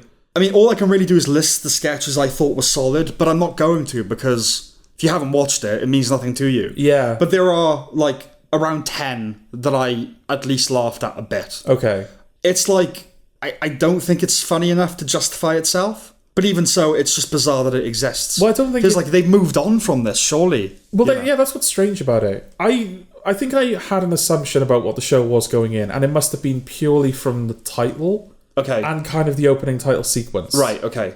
Because there are 4 other people that join them. Yeah. I don't know their names, they're all younger comedians. Yeah, they're all fresh faces. Yeah, but you've got the 4 comedians that are kind of, they show up, their heads and they're in the title sequence. And they get dropped into this, like, comedy-making machine, I guess.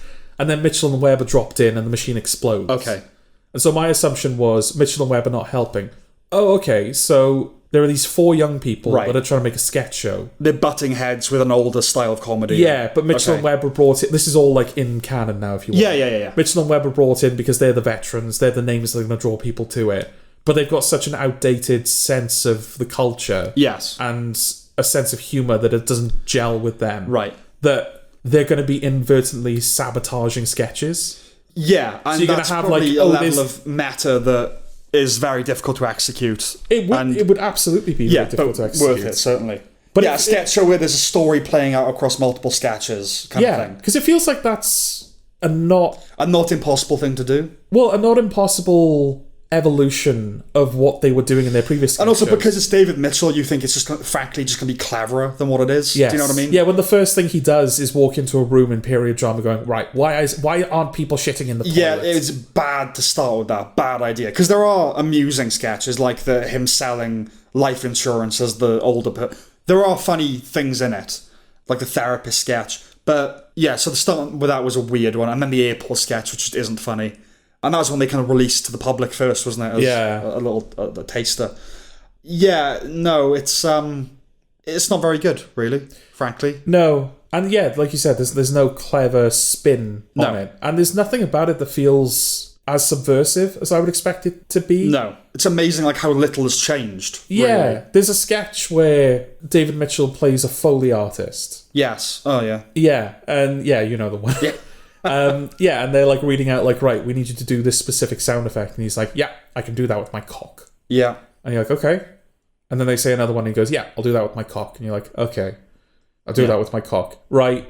Okay. I get where this is going. The final thing he's going to be asked to do, he'll do it. Yes. And then they'll be like, oh, you're not going to do it with your cock. And he'll be like all offended. Yeah. And that's exactly what happens. Yeah. And it feels like that kind of encapsulated the experience for me. Right. Yeah, no, absolutely. It's like, oh no, it needs to be funnier and cleverer than that. Yeah. It is just literally, no, why would I do that with my cock? It's like, come on, that's comedy writing 001, never mind 101. Yeah. Like, no, you do that, and then you do another twist on that, Yeah. right? You undercut that. Yeah. Maybe it goes like, and then for the final thing we need to do this. Oh, I'll do that with my vagina. Yeah, either like completely out of left field. Yeah. Or, yeah, you do that he's actually doing it.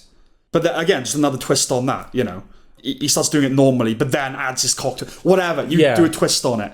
But yeah, they're not even doing that, you know. So it is just like, yep. It's the rhythm. Yep, got it. Is it a show? Do you think they wanted to do it, or were they asked to do it? They almost certainly must have wanted to do it. Okay. Because they don't need to do it, right? Well, David Mitchell certainly doesn't need to be doing it. Yeah. I'm not sure what Robert Webb is doing. I don't know what he's doing. But yeah, maybe he just did it as a favour to Webb. Like, I need some money. Like, all right. Yeah. But I wouldn't recommend it. Yeah, it sounds like it's not a recommendation. No.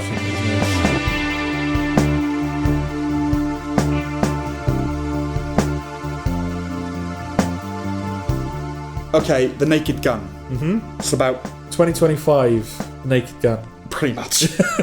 Yeah, I mean, do we have to explain what The Naked Gun is? It's based on Police Squad, which is a TV series, and then films with Leslie Nielsen as Frank Drebin, who is a bumbling, dumbass detective. Yeah. But it's filled with sight gags and slapstick comedy and, like, Zucker sort of... Yeah, sort of a school of humour where... Every moment, every frame, everything... Yeah, background. Everything is second to the comedy.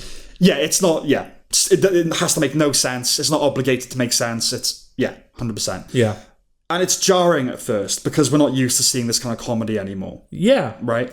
Like, am I right in saying that, like, as the film was coming out, there was a little as part of the marketing campaign, there was a little thing where they were like, you got to go see it in the cinema. Let's get comedies back in cinemas. Okay. And I could see how this would be the film to get behind for something like that. It's an out-and-out comedy. Yeah. Yeah, absolutely. Nobody does deadpan like Leslie Nielsen, but Liam Neeson does an admirable job, I would say. He's not in on the joke. For like 99% of it. Yeah. Which is what was important. Yeah. We've only really seen him do comedy in Life's Too Short, and I think he's kind of part of the extended Seth MacFarlane family, like he might be in Ted 2 or something like that. This is definitely that. You could place it next to Ted, you know. It's directed by Akiva Schaffer of The Lonely Island, and it has that vibe as well. All it comes down to is it funny? And my answer would be just about enough, yes. Not for you. Not for me. It seems to have worked for audiences. Yeah. People do like it. Now, as comedy snobs, it was now, like, not our cup of tea exactly. Not to say The Naked Gun isn't, but this isn't.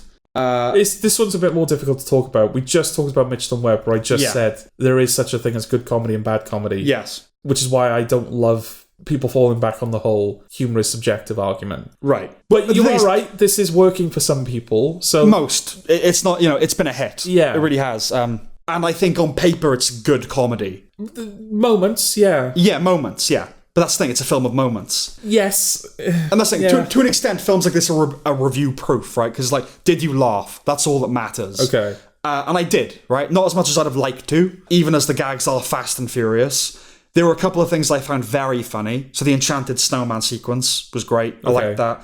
Paul Walter Hauser decking some kids. I liked that. Yeah. And Pamela Anderson's scatting was quite something. Okay. The comedy is suitably unmoored. Otherwise, I recognise much of it as being funny, even if it didn't take me to a laugh. Yeah. Okay. So, I mean, my relationship with Naked Gun is I remember I think my parents showed me Police Squad when I was young, Yeah. like when I was in school. And I saw it and I was like, oh, this is great. Yeah. I like this a lot. I have a clear, distinct memory of showing it to a friend of ours in school. And I showed him, I think it was the third episode, where there's a moment where they go, oh, let's take this outside and talk in the Japanese garden. Right. And they walk outside and it's just a bunch of Japanese people standing in plant pots. Yes. That's the school of humor. Yes. They like super literal. Yeah, Like puns and puns and everything like that. And he lost it. Okay. It was like the hardest I've seen a person laugh Okay. at anything. Okay. Which, like, for me was nice because that was like one of those kind of validating moments you have as a person. Vindicated You're your like, fandom. yeah, it's like, oh, I know good things. Right. I know things that are resonating with people. Yes. This is a nice feeling to have. And then, I found the films after the fact. And so, I like the whole idea of the whole thing around the Naked Guns being like, Leslie Nielsen's never in on the joke, which basically means that, humor happens at him, but he plays it totally straight. Yes. And so when The Naked Gun 2025 starts, and that is happening, where comedy is happening at Liam Neeson, but he's playing it totally straight, I just found myself going, that's Naked Gun. And then when they started bringing back gags, like the fact he keeps crashing into everything, and like running gags that were in the original Naked Gun, I was like, that's Naked Gun. This is what I mean. Yeah, like I recognized it as being funny. Yeah. And good comedy writing, but I just didn't laugh a lot of the time. No. And I can see how, if you're going to remake Naked Gun in 2025, the obvious thing to think is we're going to use those original Naked Gun films as our frame of reference. Yeah. I would argue that maybe Hot Fuzz would be like maybe a slightly better frame of reference, or at least something you should consider. In what way? Well, I mean, that is a police comedy. This is a police comedy. Yes. That's a police action comedy. This is a police action comedy. But I think what's great about Hot Fuzz is that the plot itself is a joke. The inferred plot. Because that's the thing. Hot Fuzz is possibly one of the tightest comedic scripts ever written. Yeah. For what it is, it's kind of perfect. No. I mean, I'm not going to, Hot Fuzz is a masterpiece. But what's great about it is that, the plot of the film itself, because they set up this whole conspiracy. Yeah. And it just turns out to be, no, they're just killing people because they don't like them. Yeah, but they had to think of the conspiracy to completely undermine it. Yeah. Whereas with Naked Gun 2025, it's just a generic, there's this guy, this rich billionaire, and he just wants to Well, that's the plot. Take over the world. The plot don't matter, right? That's the. But that's the thing. In Hot Fuzz, they made it. Work. But the thing, Whereas in this, it's just a generic plot. I can see people going, but the comedy is what we're here for, so the plot doesn't matter. Yeah. Same story with Hot Fuzz, and yet they still didn't give up on the plot. Was the plot important in the original Naked Gun? Well, this is why I'm saying I think maybe Hot Fuzz might have been a better frame of reference. Okay, because I'm seeing them doing the Naked Gun stuff again in 2025. Yeah. And I'm not finding it funny because I'm just going, I'm familiar with it. In which case, just do a cop comedy, don't do the Naked Gun. You could, If I was doing the Naked Gun, it would very much be in the spirit of the originals. Yeah. Because that's what it is. That's what the Naked Gun is. And you could absolutely pull from those originals. And try and do a twist on it or something, but I think it's also unreasonable to ask something to be as good as Hot Fuzz. Or to and that's totally fair. Do you know what I mean? That is it's not going to get better. As cop comedies go, that's the best it's ever going to get. Yes. Period. Absolutely. But do you see my problem is that they've done Naked Gun again. Yeah. As in, the style of humour. Yeah. So even they've lifted a lot of the running gags. The whole ethos of the main character. Yeah. Comedic ethos of the main character. And so I'm looking at it going, well, I recognise all of this. And because it's not a surprise to me anymore, I'm not finding it funny. Even though it is doing all the Naked Gun stuff correctly. I think... I mean, it still wants to be surprising in, the jokes are still surprising, right? I mean, that's what jokes are. They're surprising sentences kind of thing. Yeah. Or surprising sequences. Yeah, I think if I were to do a Naked Gun film, it would have to be in that spirit, because again, that's the brand. That's what the Naked Gun is. Yeah. I think for me, the reason I wasn't laughing as much is not because it wasn't surprising. It's just that kind of humour. I could admire it. It doesn't tickle me as much as some other forms of humour. Yeah. So I really admire The Naked Gun, the first film, and Police Squad. And I find Leslie Nielsen hilarious. Yeah. But in a way as well, they are over time. That's why I say it was quite jarring. And while they've tried to update it in certain ways, it does feel like an older school. When it looks like an 80s film and it's doing that, I'm kind of on board with it. Yeah. But maybe that's part of it. It's aged a bit. Well, it's not just that it's aged, the humour's aged. Yeah. But yeah, this film is it's so produced now, isn't it? It's so clean. Slick. Yeah. And you don't think of that when you think with Naked Gun. No. Like, comedy... I'm not saying that, like, a clean, overproduced, slick Hollywood film can't be funny. Yeah. They tend to be less funny, I think. Yeah, the old films, I mean, you couldn't use CG at all, right? So the slickness is in the execution of jokes. Yeah. It's in how a character moves in the background, how they deliver the lines, the timing and the framing of that's where it's slick. Now the visuals are slick. It's polished, you know? Yeah. And yeah, comedy, that's the thing. It's kind of almost in a way... We've said that CG doesn't lend itself to comedy. And the better looking... I don't want to say that because Hot Fuzz is a good looking film. But there is something about a thing looking cool and slick that makes it less funny, you know? Yeah. Something's got to be a bit janky for you to, you know... Yeah. But I said before, didn't I? The whole reason that I watched Brothers with Peter Dinklage and... I don't remember the other one. Josh Brolin. Yeah. The whole reason I watched that film is because in the trailer there's a moment where Peter Dinklage gets thrown into a wall. Yeah. But it's clearly like a dummy. I mean, the jankiness of that, I was like, all right, I got to see that. It feels like an Ivan Reitman comedy. I know we watched Twins relatively recently and it's bad. Yeah. But there is nostalgia in you for like that kind of comedy. I mean, like, I had my fill and I will never go back probably to this film. No. Is the Wilhelm scream acceptable here? I would argue no, because why? Because we know it, you know, because it's... Is that all it is, though? Because it's not using it, it's just using it. Like, that's the joke. Yeah. It's just using it. There. But that's the thing, I'm kind of with you when it's used in a film unironically, like they're just using that effect, it is like, oh, really, we're still doing that? Yeah. But, I don't know, in a film like this that's kind of inviting unseriousness... I don't know, I thought maybe, that would be an acceptable venue for the Wilhelm scream for you. It doesn't bother me that much, the Wilhelm scream. I notice it, certainly, but you have a big problem with it. Well, I think just, like, if you watch enough stuff, you just pick up on that kind of thing. It's like, I've heard that sound effect 20,000 times. Yeah. Yes. And the Wilhelm scream, as soon as you tune into it, because it's not, it's not, like... clever or new. Okay. It's played out. You know? And like you said, they even even use it in serious films. Yeah, it's also not it's a distinctive scream. Yeah. So like if it was just a kind of a sound effect that was just overused, you might not pick up on it, you know, like, oh, I feel like I heard that scream before. Oh my god, I used that scream in this film. But you know it as soon as you hear it. It is a goofy scream, you know? It's like a Disney scream. Yes. So yeah, anyway. There was one joke in it that was problematic for me, so to speak. Okay. Early on, I was wondering whether young people would be willing to enjoy a comedy about a cop in this day and age. Yeah. Then I reasoned, well, they might if he was the butt of the joke or the force was the butt of the joke. Yes. But look, I was relishing the fact that this was a police squad protected from time and the timely, you know? Free from the apparent obligation to touch hot button issues.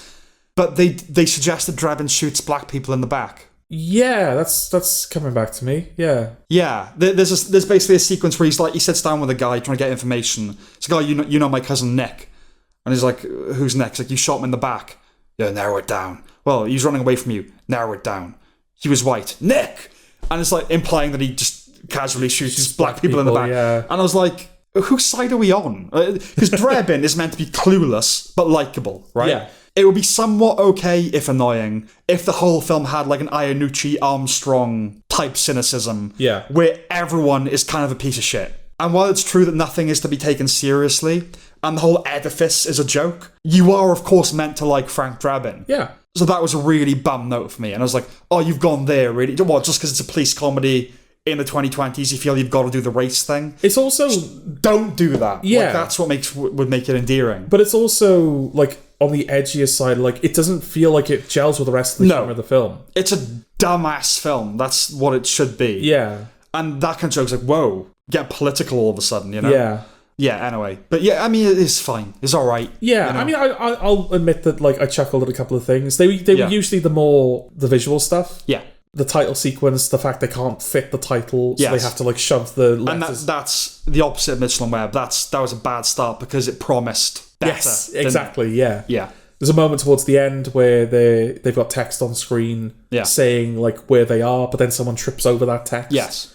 Like, old school. Yeah, that kind of stuff. because it's quick and it's Looney Tunes kind of thing, it like that's the stuff that was working for me. Yeah. So the moments where there's a whole sequence where they're watching like CCTV footage of Liam Neeson eating hot dogs in a car and then shitting himself. Yeah. That was like, this isn't Fucking a dog. Yeah, it's like, this isn't working. This is just going on way too long. And yeah, so it's like, that's the thing. I think it's an uncomfortable mix a lot of the time between that old school of comedy and the new school where it's him talking about how much he likes Buffy. Yeah. Which feels very modern comedy, improv-y kind of thing. Yes. You know? And, haha, he likes Buffy. Like, Frank Drebin, Nielsen's Drebin would not have known what Buffy was, you know? Yeah. So, yeah, those were awkward, kind of more modern-y moments. Yeah. I don't know. I didn't dislike it. I laughed enough, I guess, but I'll never go back to it. No. But, I mean, mainstream audiences seem to be lapping it up. So I guess I can't not recommend it because people seem to like it. Yeah, I mean, if this becomes maybe like the first step on the path to comedies being more of a presence in mainstream cinema making money again, then I'd say this film has served its purpose. Yeah, definitely. It was refreshing to have just not a comedy drama. Yeah. It's just a comedy. Out and out comedy. Yeah. So yeah, I hope that this leads to more, not even more Naked Gun films, just more comedies. Yeah. But yeah, as an object in and of itself, there's not all that. Yeah. I wouldn't recommend it. But I acknowledge that, yeah, it's working for some people, and I wouldn't say that they're in the wrong for that. Yeah. Okay. We're on the same page. Yeah.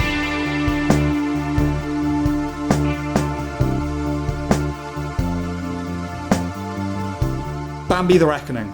Okay, alright. What's it about? It's another one of those fucking Winnie the Pooh, Blood and Honey type films. Yeah, except not this one's about just Bambi. Yeah, not just IP on You, but Poohniverse. Yeah, this specifically, is a Poohniverse film. yeah, Poohniverse. I mean, it's one of those films, isn't it? So the plot, there's no point really. Yeah, well, Bambi. Bambi is a mutant. His mother dies. Yeah, but then he finds a wife. Yeah, but then his wife dies. Yeah. And he gets mad. And he gets so mad that he drinks like toxic waste, yeah, stuff, and that turns him into a feral beast. And he kills people. I'll give them some props. I'm not going to give them many. No, but I'll give them some props that in the original films. Not saying the original films. Sorry, I mean in like the Blood and Honey films. Yeah. It's like Pooh is like a mutant, but that's just to justify the fact that he's like a guy walking around in a mask. Yeah. Whereas this one, like the fact that there's toxic waste in the forest, that becomes like the backdrop for the final sequence. Yeah, but I mean, it's more involved in. It's not even a stone's. It's a grain of sand's throw away from. They're just mutant experiments. This time, it's just Absolutely. no one did. It's just this time. It's just not on purpose. That's the only difference. But yeah, okay, fine. And I can see how if you're going to do a film like this, like environmental message, we've obviously got to do one of those. Yeah, but I mean, just having toxic waste in the forest could account for all of the... anyway. Yeah. We don't even know if it's the same forest, right? I assume it is, but I don't know. The character of these films tempts one to label them as the most ... or the worst ... This isn't that. It's not the worst IP on You movie. It might be the best Poohniverse movie, if only by the context of its Bedfellows. Yes. Right? Yeah. The level of technical competence has risen, which is no fun. No, I mean, Bambi is a fully CG character. CG Bambas is quite rubbish, but a major improvement over what they've done before. Yeah, I mean, in the grand context of cinema, it's no good. No. But given, like, the context of, like, what these films are and the budgets that they're working with, like, the first time we see Bambi, he's being shot, like, they're inside a car that he's trying to break into. Yeah. So you're seeing, like, the car buckle, and you're getting maybe a shot of Bambi's hoof. Yeah. And they're kind of building up to the reveal of Bambi. Yeah. And when I saw that, obviously when they reveal it, it's like clearly a CG animal. Yes. But I was like, okay, they're actually shooting the film the way you should be shooting. Yes. With a CG creature like this. Right. They're hiding it. Yes. And they're using it now and again so that it remains effective when we see Bambi.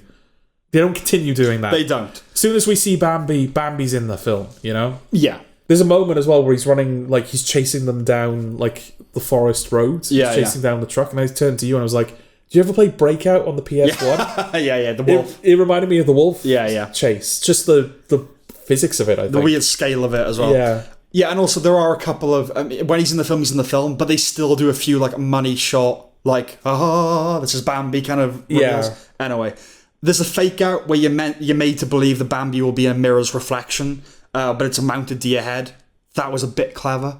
Give him some credit for that. I think that whole sequence in the house when Bambi breaks in is the highlight. Is definitely the highlight, because what was nice is they recognised that Bambi is actually too wide to fit through the corridors with his antlers. Yeah. And so when he's trying to like chase them through rooms, he's getting caught in the hallway. Yeah. And he's having to tear through the house, which is like explains why they're able to outrun him. Yeah. But also it's just a nice effective little horror sequence to see him tear his way through a hallway. It's a bit rubbish.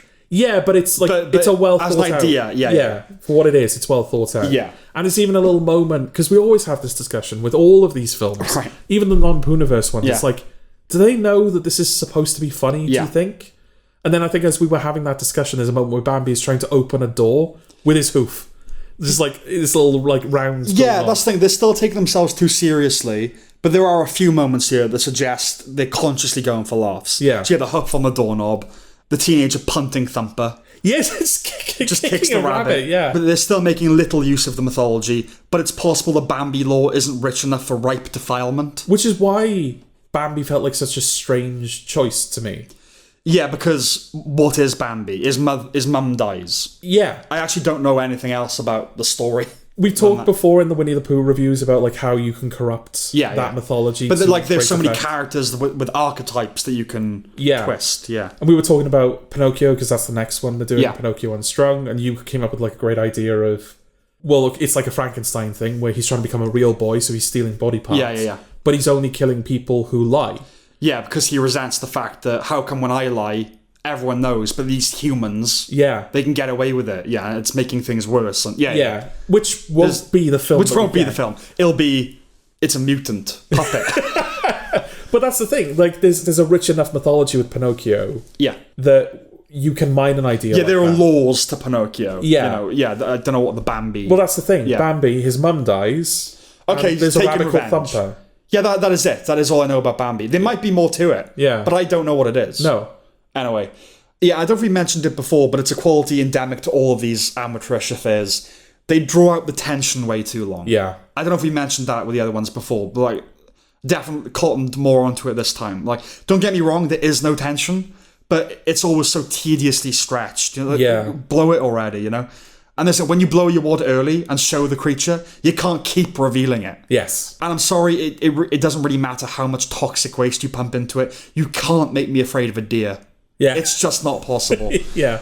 Like Neverland Nightmare, its aesthetic is muted, drab, dark, and unappealing. Their increased budgets now allow for crisper, unembarrassing visuals, but I'd rather spend my time with a look of Blood and Honey, frankly. Yeah, because at least there's... Colour? Well, you can see the fingerprints of the people making it. Yeah. And for better or worse, it injects the films with more personality. Yeah. Doesn't it? No, it does, yeah, absolutely. Yeah. British characters still make such exclamations as motherfucking. It's dull. The kills aren't creative. My dominant feeling with Bambi the Reckoning was boredom. Yeah. Which makes it like harder to place in the lower hierarchy. Artistically, boredom really is the cardinal sin, right? Yeah. But it's less of an active atrocity on other fronts than the other ones. Yes, definitely. In the end, Bambi goes to mutant deer heaven. When he's killed, they imply the cycle repeating itself, so Dexter and Harrison both born in blood kind of thing, Yeah. which we'll come to. Yeah. With the fawn weeping over its father's corpse. I honestly think they were unironically trying to recreate the famous heartbreak that audiences experienced watching Bambi. Well, how silly of them. That's quite a hubris, isn't it? Yeah. Because we watched it, I was like, are they really, they want us to like cry right now? Yeah. Because it is played completely seriously. It's unclear how he'll be resurrected for the mashup movie. Yeah, because they do say at the end of the credits, Bambi will return. But who cares? He just will, won't he? He just will be. Well, Piglet got his head blown off, in fairness, and he's back. He's back, yeah. So that's it, really. I mean, it's rubbish, but it's not as bad as the other ones. Yeah, it's not even bad enough to make for a damn interesting conversation about it. No, it's not. That's the thing. Like, you're tempted when you go through it, because, you know, you do go through it, to go, oh, that was the word. But you catch yourself, it's not, though. This one just isn't. It's just boring. I think I said to you, didn't I, at the end of the film, it's like, well, that's not even going to be in the bottom 10. Which is a dire indictment, because even as nothing as it is, it should be in the bottom 10 for a year. Yeah. But it's not. No. So, Yeah. Because we did have that little moment as well, didn't we, when the film started, and it was like over monochromatic forest, and we had that red A24 text over violin stings. Yeah, yeah. I was like, oh, you think you're fucking proper now, are you? Was it the phrase? Because I wrote it down at the time. Yeah. You think you're fucking proper, do you? Yeah. Yeah. Yeah, no, definitely. So there was a bit like, okay. Yeah. But like, either stay janky or improve massively. Yeah. Don't improve halfway. Yeah. You know? I don't know, it's weird, isn't it? Because like, I commend them for like trying. Like, it felt like they were trying this time. Kinda. There are things they were doing wrong, but yeah, they didn't feel like... It felt like mistakes made in the pursuit of something more honest than the Blood and Honey films. Yeah. It's still a shitty IP on you film. Yeah. But it didn't feel like... It wasn't like Piglet or Mouse of Horrors. No. Where, like you said, when the Texas Chainsaw scene happened in Piglet, you were like, right, remind me. Yeah. If I ever feel like I'm not considering this film the worst of the year, remind me of that sequence. Where it's just the nerve of like, how dare you? Yeah. There's nothing like that in Bambi. No, there's not. Yeah. No, it's boring. It doesn't provoke outrage. No. Which in itself is a problem. Yeah, and I'm like annoyed that I can't be outraged at it. Yeah, that I can't like summon the bile. It's just a muted experience. Yeah, but that's the thing, I also can't enjoy it sincerely, so... No, it's not What does that leave me with? Yeah, blue balls. Yeah. Yeah, okay. But I think that's it, right? Right. Oh, I think it goes without saying we don't recommend it.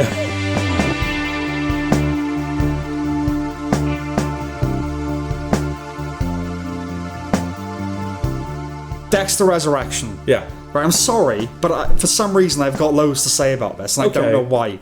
But, okay, what's the premise of it? What's the context of it? We had Dexter New Blood a few years ago, a couple of years ago, however long ago it was. We reviewed it at the time. Yeah. At the end of Dexter New Blood, Dexter gets shot by Harrison in the snow. And dies. Yeah. So, one wonders how there's another season of Dexter. Well, you slap that subtitle on it, right? So yeah, we join Dexter when he's in the hospital, as he was during all of Original Sin, which we talked about earlier this year. That was the framing device of that show. Yeah. So that kind of confirmed, he is alive. Reflecting on his youth. In his coma. Yeah. So yeah, he wakes up in the hospital, but not after seeing some spectres of his past. Yeah. And then he figures out that Batista is onto him, because Batista was told at the end of the last season by the cop in Iron Lake, I believe Dexter is the Albert Butcher. So Batista is now investigating him. Harrison has fled to New York City. Dexter follows Harrison. And then the show kicks off from there. Yeah, it's a lot of admin, isn't it? Certainly in the first episode. Yeah. I guess the premise of the season is Dexter falls in with a group of serial killers. Yeah, he finds serial killers that hang out with each other. Yeah. Because this a fan, basically, a rich fan, likes to bring them together and kind of vicariously enjoy what they do. Yeah. So yeah, Dexter's obviously going to murder all of them. It's worth saying that Original Sin, after having been renewed, has now been cancelled. Yeah. Woohoo. Well, that's got to be in the wake of the success of Resurrection, right? I don't know, because this hasn't been officially renewed for season 2. They've convened a writer's room. Yeah. But it's either like, Dexter's just not paying the dividends, but like, we're getting rid of all of it. Yeah.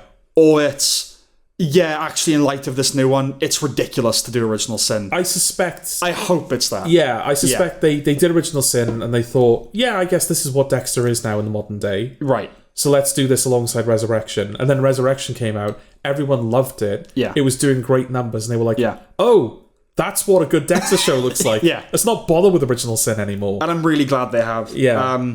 I don't want Molly Brown out of work. But, woohoo. So, let's just quietly erase that from the canon, I think. Even though they do a couple of shots from that show. But there won't be any more footage to do that, will there? So, where to begin? I think the first thing that occurred to me was how TV has changed, right? The texture and colour of it. Yeah. It's the difference between Breaking Bad and El Camino. There's a transition between season 4 and 5 of Better Call Saul that we've talked about before.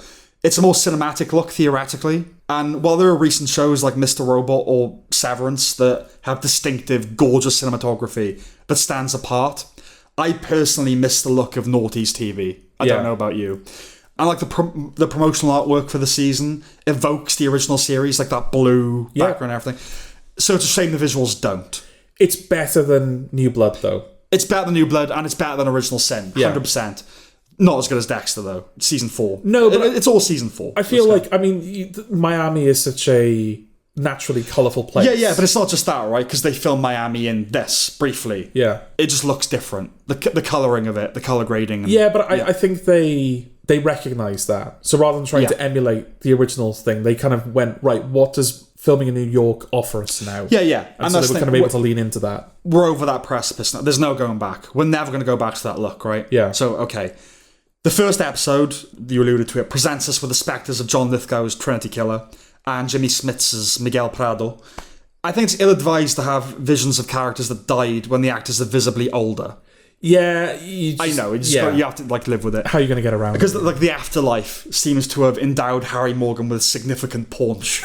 You know, and he's back after his absence not being explained in New Blood. Yeah, I know. And now Dev's absence is not being explained. They're just correcting, aren't they? They're just going, fuck it. They explain that away, and we didn't need the surprise motherfucker fan service. Do you know what? I'm kind of happy for him though, because he's like Dokes is becoming a meme again. Yeah, like, he at least hasn't cracked. No, and that's the thing. He looks exactly the fucking same. Yeah. It's the point where I was like, have they green screened him in? Right. Is that like footage they green screened in? But no, you can't tell he's older, but he basically looks the same. Not by much. Not by much. But yeah, it's nice that in the original run of Dexter, he became a meme in kind of the older internet days. Yeah. And now it's the same meme. He's right back in the just by a hospital curtain. Yeah. I felt like using Trinity as a catch-up delivery device was a betrayal of the power of that character a bit. Yeah. They've done it a couple of times. Like, nah, don't just use him as like a go-to, you know. And sure, he holds a special Stygian place in Dexter's heart.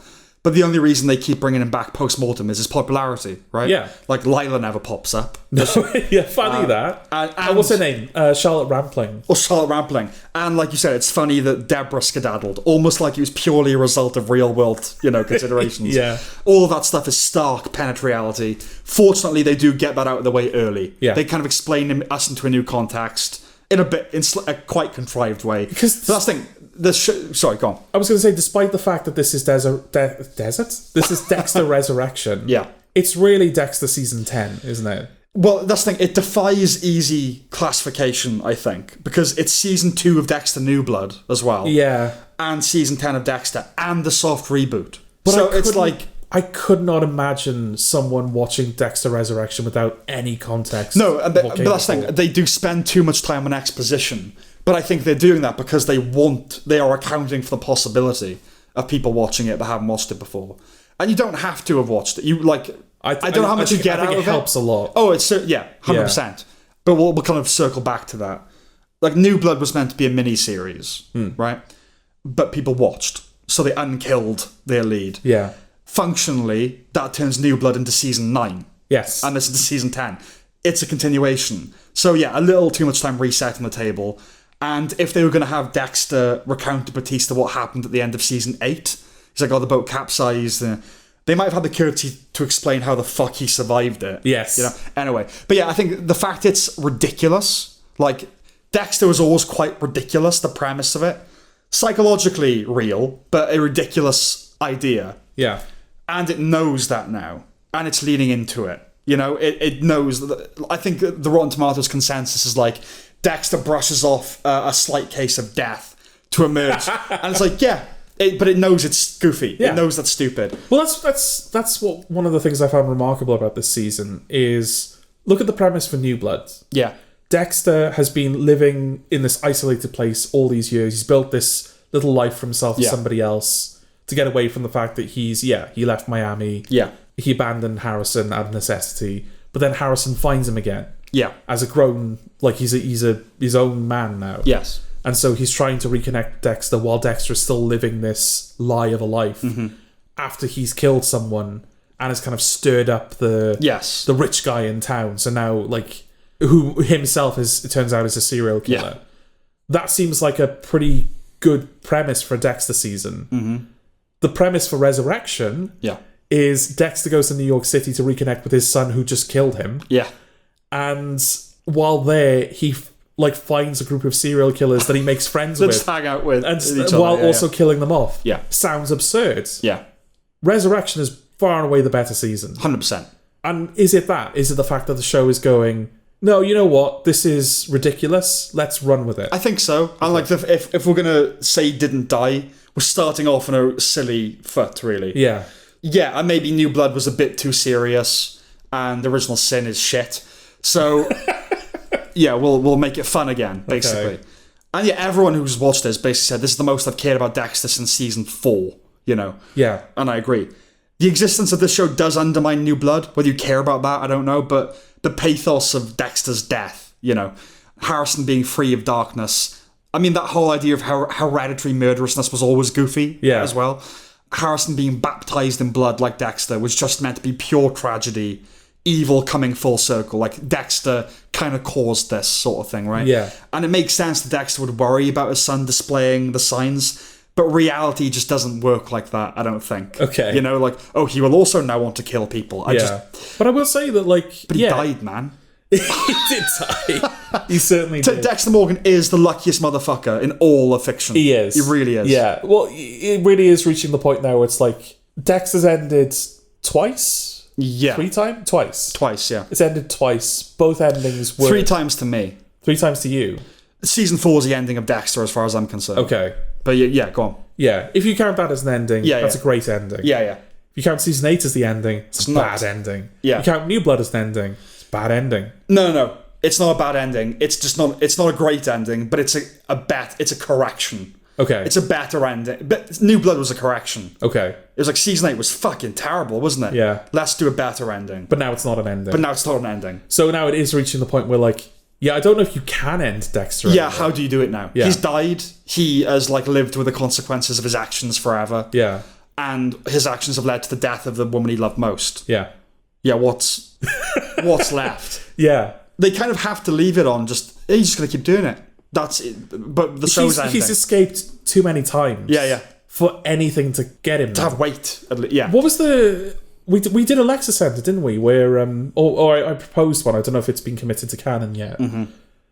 Finality bias. It has been committed to canon. Where, like, something that shouldn't be that important is given more import because it's at the end. Surprise motherfucker would be one. Well, not finality bias, but that would be an example of that. Okay. Yeah. So I guess what I'm thinking is, like, there is now nothing that should catch Dexter or should kill Dexter. Right. So if it does happen, it's always going to feel like, oh, that's what killed him. Or, oh, that's how he was caught. Yeah. In New Blood, it was kind of that, because he had his girlfriend, who's not in this season. No. She's like, I shot you. I know you're a serial killer, but you survived, so I guess, fair enough, I'll just leave you to it. That was basically it doesn't appear at all. Yeah. She just figures out what, like, hundreds of other people failed to do, which is that he's the Bay Harbor Butcher. Yeah. So, like, at the time where that was the ending, that felt a bit like finality bias, where it's like, she shouldn't have been the one to catch him.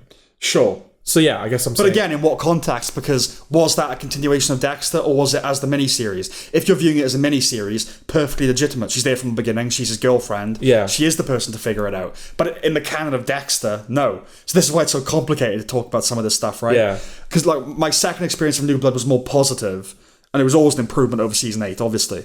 But it's not the ending now. So if we were putting together a how-to-watch guide for Dexter, okay, it would be tricky. I would say first 4 seasons, right? But then you need to know about LaGuerta and the circumstances of the original finale. Yeah. And Harrison. I think I would omit New Blood at this point. Okay. Especially considering Angela just changes her mind. But yeah, because he survived the bullet, because it would be like bad sportsmanship or something like that. Yeah. Clyde Phillips is basically telling us to forget about it. Okay. Isn't he?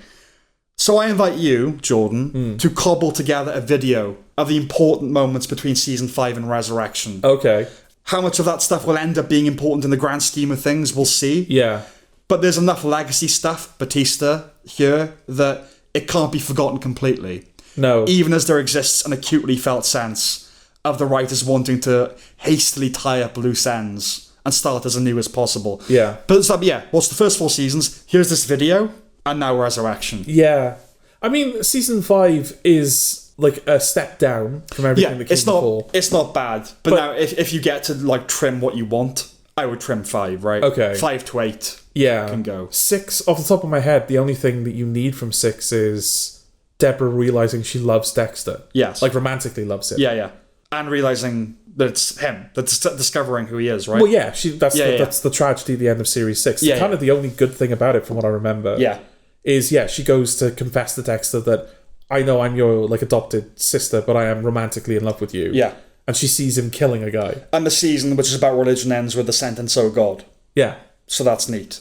It is. But other than that. But yeah, the season around it was a bit like, you don't need this. Yeah. And then 7 and 8, it would... Well, 8, you could probably lose pretty much all of that. 8 is awful television. Yeah. Really bad. In fact, from memory, is there anything in season 8 that's... Nothing. There is nothing. Nothing. Who's the killer in season 8? Yeah, exactly. Yeah, no, fair play, yeah. I don't know. Anyway, okay, so Resurrection. It involves the contrivance of the nurse telling Dexter that a body in New York's been cut into 9 pieces. Yeah. I hate the spurt of upcoming scenes we get at the beginning of every episode. Okay. New Blood did it. Battlestar Galactica did it. Oh, it's awful. Replacing the title sequence. Yeah. Put the fucking title sequence back. I know. You or a new have one, you know. Yeah, you don't have to do what Original Sin did, where it feels like it's trying to be too faithful to the original. Yeah, no. I mean, the fact that he's in New York, the fact that he's cheated death, the fact that he's got a son now. Yes. The things that you can think about when making that new title sequence. And I think it needs one because, as we've said before, Dexter has possibly the best opening title sequence. But also that's the thing, it's doing the New Blood thing. So that's why it also feels like a continuation of New Blood. Yeah. So it's so fucking awkward. I'm fine with the closing titles, where it's that kind of... Yeah, they're fine. Yeah. But you need an opening title sequence. But what do you do? I close my eyes when they show that quick reel of stuff happening. I never retain it. Because it's so quick as well. I'm just like, I don't know what that was. Yeah. We can't have detectives named Claudette outside the Shield. Okay. That's not okay. Yeah. And Dark Passenger is not a phrase that like you would just label a guy who kills people in taxis. That was when I saw that, because by that point, I hadn't discovered my relationship with the show yet. Yeah. Overall, I think we're both coming out of it fairly positive, right? Yeah, well, I'm getting the negative stuff out of the way, kind of. Yeah. But the first 2 episodes came out together, I think. Yeah. Or close together or whatever. And I'm glad they did. Yeah. Yeah. Because I watched those first 2 episodes and I was like, I'm not sure yet, but I'm sticking with it. Yeah. And then it got better after that. Absolutely, yeah. So when, Dexter finds out there's a serial killer in New York called the Dark Passenger, that was one of those things where I was like, I don't know if I like that. Well, I don't know if that's like on the cheeky side of things or whether that's just too silly. It's the fact that his moniker being stolen is what reignites the flame. Yeah. Like, I think we could have done a bit better than that. Yeah. But those earliest episodes of the season are its worst. Yeah. By the end of the second hour, it's showing promise. Dexter figuring out what Harrison did and cleaning up after him was a smart way back in, I think. His becoming an Uber or your car, I think it is in this. Yeah, they can't use Uber. Driver is a clever way to disguise movement and a good showcase for him having to deal with people. Yeah. The season then gets better and better as it goes on. Yeah. The supporting cast.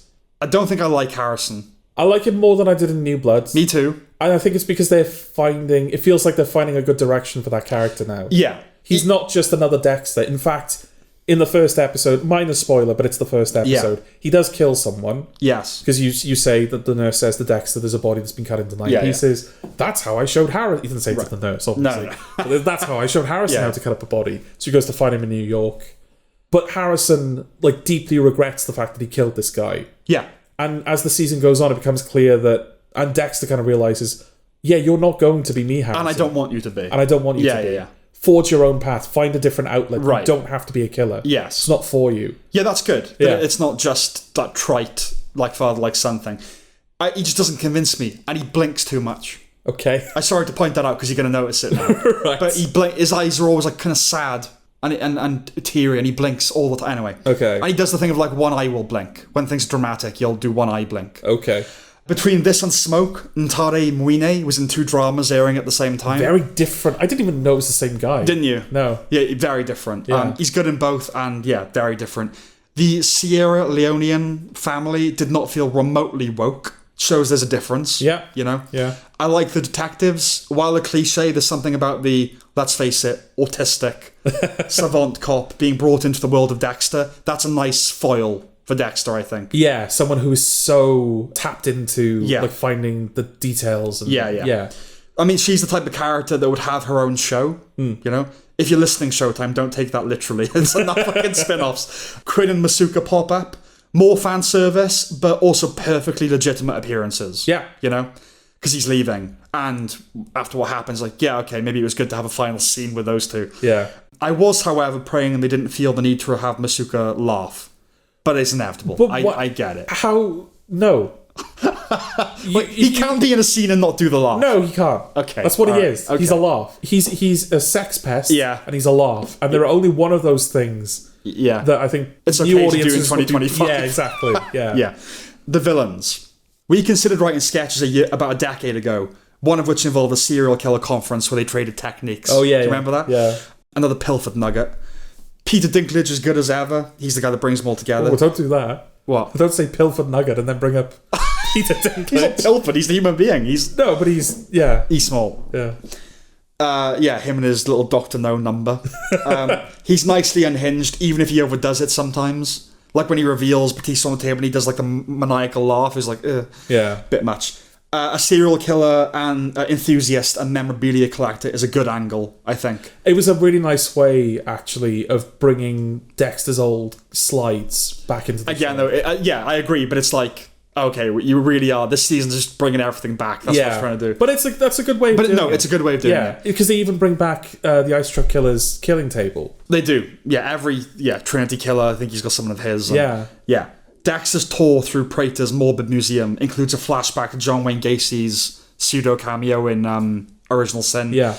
That sent a shiver through me at the time. You keep that swill away from this. But like I said, we shouldn't have to put up with much more of that. But I confess, while I wouldn't fork out for it, if Gacy's clown costume was on offer, I might take it. Yeah, like there were a few things in that vault where I was like, I Might snap that up. I see the appeal. Yeah. You know? No, of course. Some things like the tattoo artist's, the actual sleeves of his victims. Yeah, no, not that.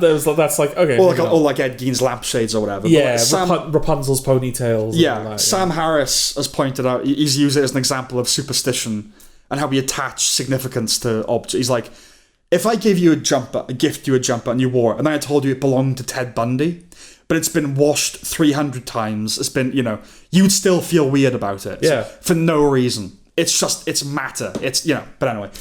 Now, of course, killers don't congregate, right? It's a mad idea. Yeah. But it works, because he died, man.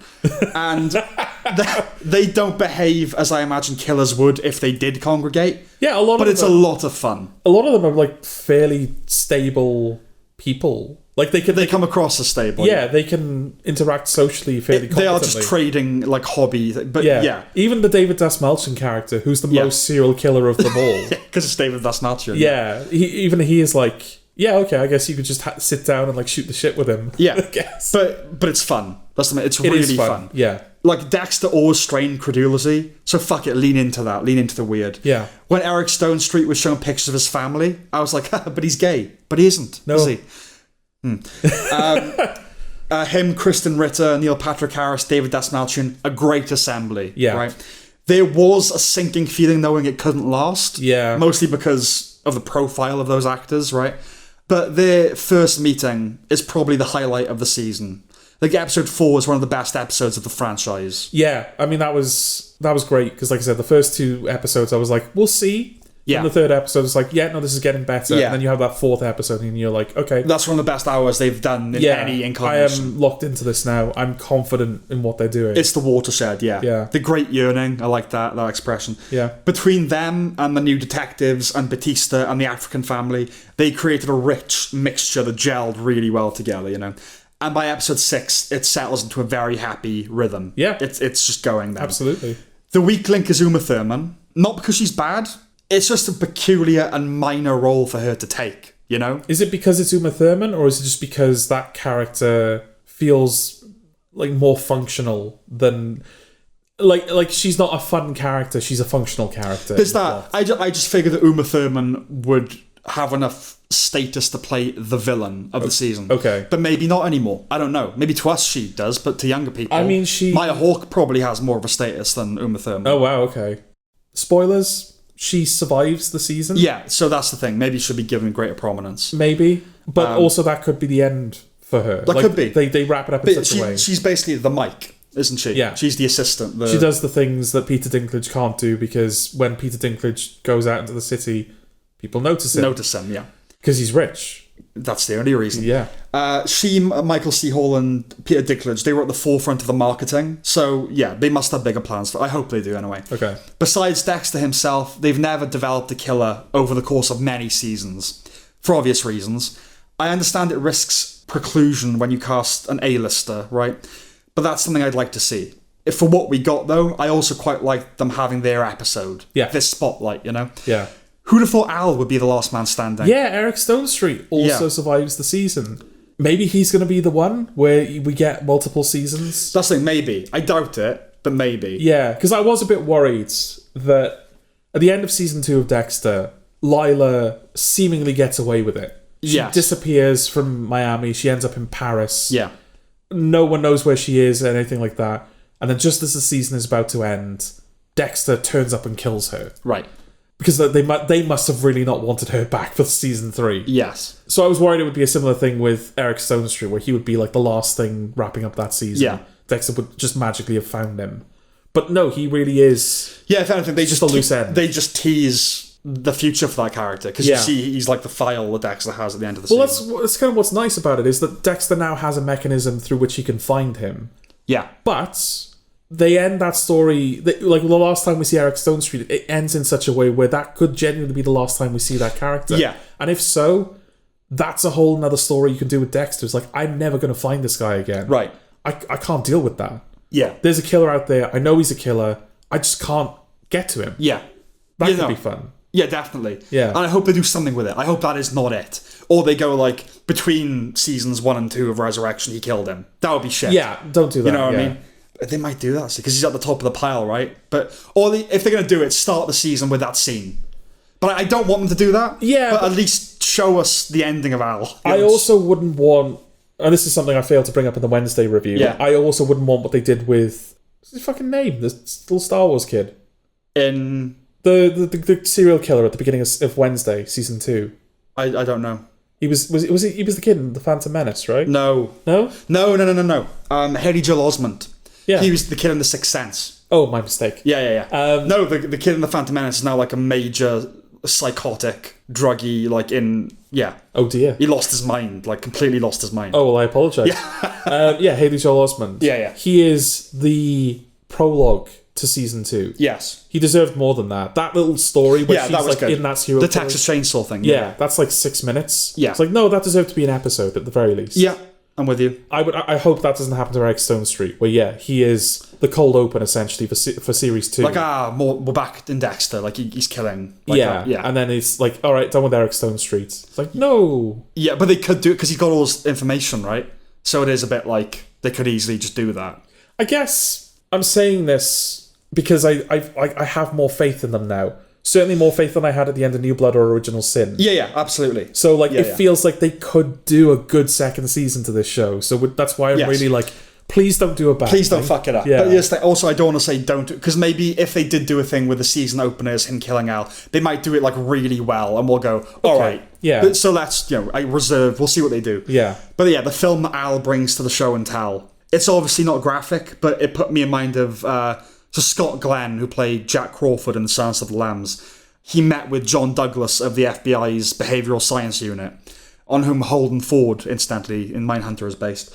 And he showed him videos that a pair of killers had made of them torturing and killing women. I don't know why he did that, but this made the liberal Scott Glenn change his stance on the death penalty. Right? After seeing those things. And I think it would be rather convincing.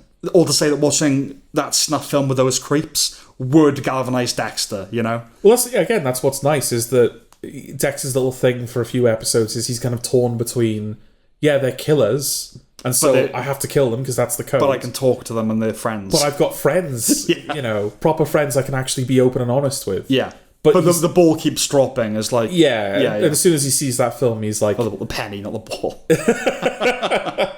Yeah, as soon as he sees that film, he's like, oh, I am not like these people. They've all got to go. Yeah, like Kristen Ritter's like, oh, maybe I can... she has a code. She's like, nah, I just like killing people. He's like, okay, yeah, she's got to die then. Yeah. So, yeah. But that's the thing. I said the film was obviously not graphic, but that's because of what we know the show Dexter to be. Yes. I think surely this would be the venue to do it, right? It really is quite fluffy considering its subject matter, Dexter. Yeah, but... I'm fine with it. I don't need to see that, but And I guess in the context of that film, it is probably more effective that it's not graphic. Yeah, and you don't really see him actually, the kill. Yeah, because you look at Eric Stone Street and you're like, oh, he's like happy, cheery family man. Yeah. So then to hear him doing that to that woman, yeah, you're like, oh. I think it was more that I was inclined to write, it's obviously not graphic, but like, why should it be obvious? It's a show about serial killers. Yeah, but yeah. It has its moments though. I mean, like we see him cut up the body in the. No, yeah, it has its moments. Yeah. I know the Bay Harbour Butcher loomed large back when, but the passage of time has really afforded its stature. Oh, I loved all the little moments where Dexter is reminded that, oh yeah, I framed Dokes for that. Yeah. But the problem is that Dokes has now gone down in infamy. Yes. It's like he has like this book on serial killers, and Dokes is in there as the Bay Harbour Butcher. Yeah. And you can see how jealous he is. Yeah. Little moments like that, like you said, the fact that there's now been a decent passage of time. Yeah. It's stuff they couldn't do in the original Dexter. That's the thing. In that universe, it's a well-known killer that got away with it. Well, up there with the best from like the Zodiac Killer. Yeah. So that's the thing. When the show began in 2006, 20 years ago was the 80s. All those 80s killers. Yeah. Now 20 years ago is Dexter. Yeah. So it's like time. Time, man. Time, eh? Yeah. The music is a major shift and a step up, if occasionally obvious, but fine. Yeah. But again, who cares? Be all you can be. The soundtrack was once comprised of Cubano and Latin music, which I hate. Okay. Now it's Black Sabbath and Ramones and Bee Gees and New York Dolls and the Stooges. They do feature Red Right Hand by Nick Cave, which was used... It was used before Peaky Blinders, and I'm not a hardcore fan of that show. It is its song now. It's the Peaky Blinders song. Okay. Speaking of music... It would be like using... What's the song from The Sopranos opening? Yeah, Woke Up... Yeah, exactly. Yeah. Speaking of music, when he christens the show, when he christens Resurrection with his first kill, that familiar needle drop was very cathartic. Yes. And how perverse is that? Yeah, no, absolutely. It really is fluffy, considering. Some micro things I enjoyed. Dexter having to fake being scared. Yeah. And just like having utter contempt on his face. His impression of a New Yorker. She's calling herself fucking Lady Vengeance or some shit. Yeah. He tried, didn't he? He did. Bless him. By the way, she's pretty uncareful about that murder. It's like massive open windows. Yeah. The twist with Das Malchian, that was the show's playfulness on full display. That's the thing. It's a twist where when it happens, you go, oh, I should have seen that. Yeah, he says, like, how did I not see that coming? Yeah, but it's again, it shows how good the show is that, like, that should be really obvious, but, I mean, it tricked us. It did. Yeah. There's also that interview scene with Prater where the interviewer goes, philanthropist, self-made billionaire, orphan. I have to ask you, Leon Prater, who are you? Surely it's Leon Prater. Are you Batman? Absolutely, yeah. I know Bruce isn't self-made and Leon's a bit south of proper, but like, come on. Some micro things I didn't enjoy. The writing can be too on the nose and literal. It's like Uma Thurman sees her mum and she's like, oh yeah, she finally stood up and talked to me, that shy little third grader. It's like, I get it, you're a teacher. When Angel's dying... Angel dies. Yeah, big spoiler. Big spoiler. Sorry about that. Dexter tells him that he may be the Bay Harbour Butcher, but he didn't kill Dokes or LaGuerta. And Angel says, but it was your fault, and now I'm dying because of you. Even on his deathbed, isn't he curious who did actually kill those people? Dexter, because then he ends up by saying, Dexter Morgan, fuck you. If he'd only said that, much more powerful. Okay. Right? Like Mike at his death, like, just shut the fuck, I don't need to hear your excuses. He's not letting Dexter... He's not forgiving him. No, and that's the thing. Like, everyone's compared that episode in that moment to Ozymandias.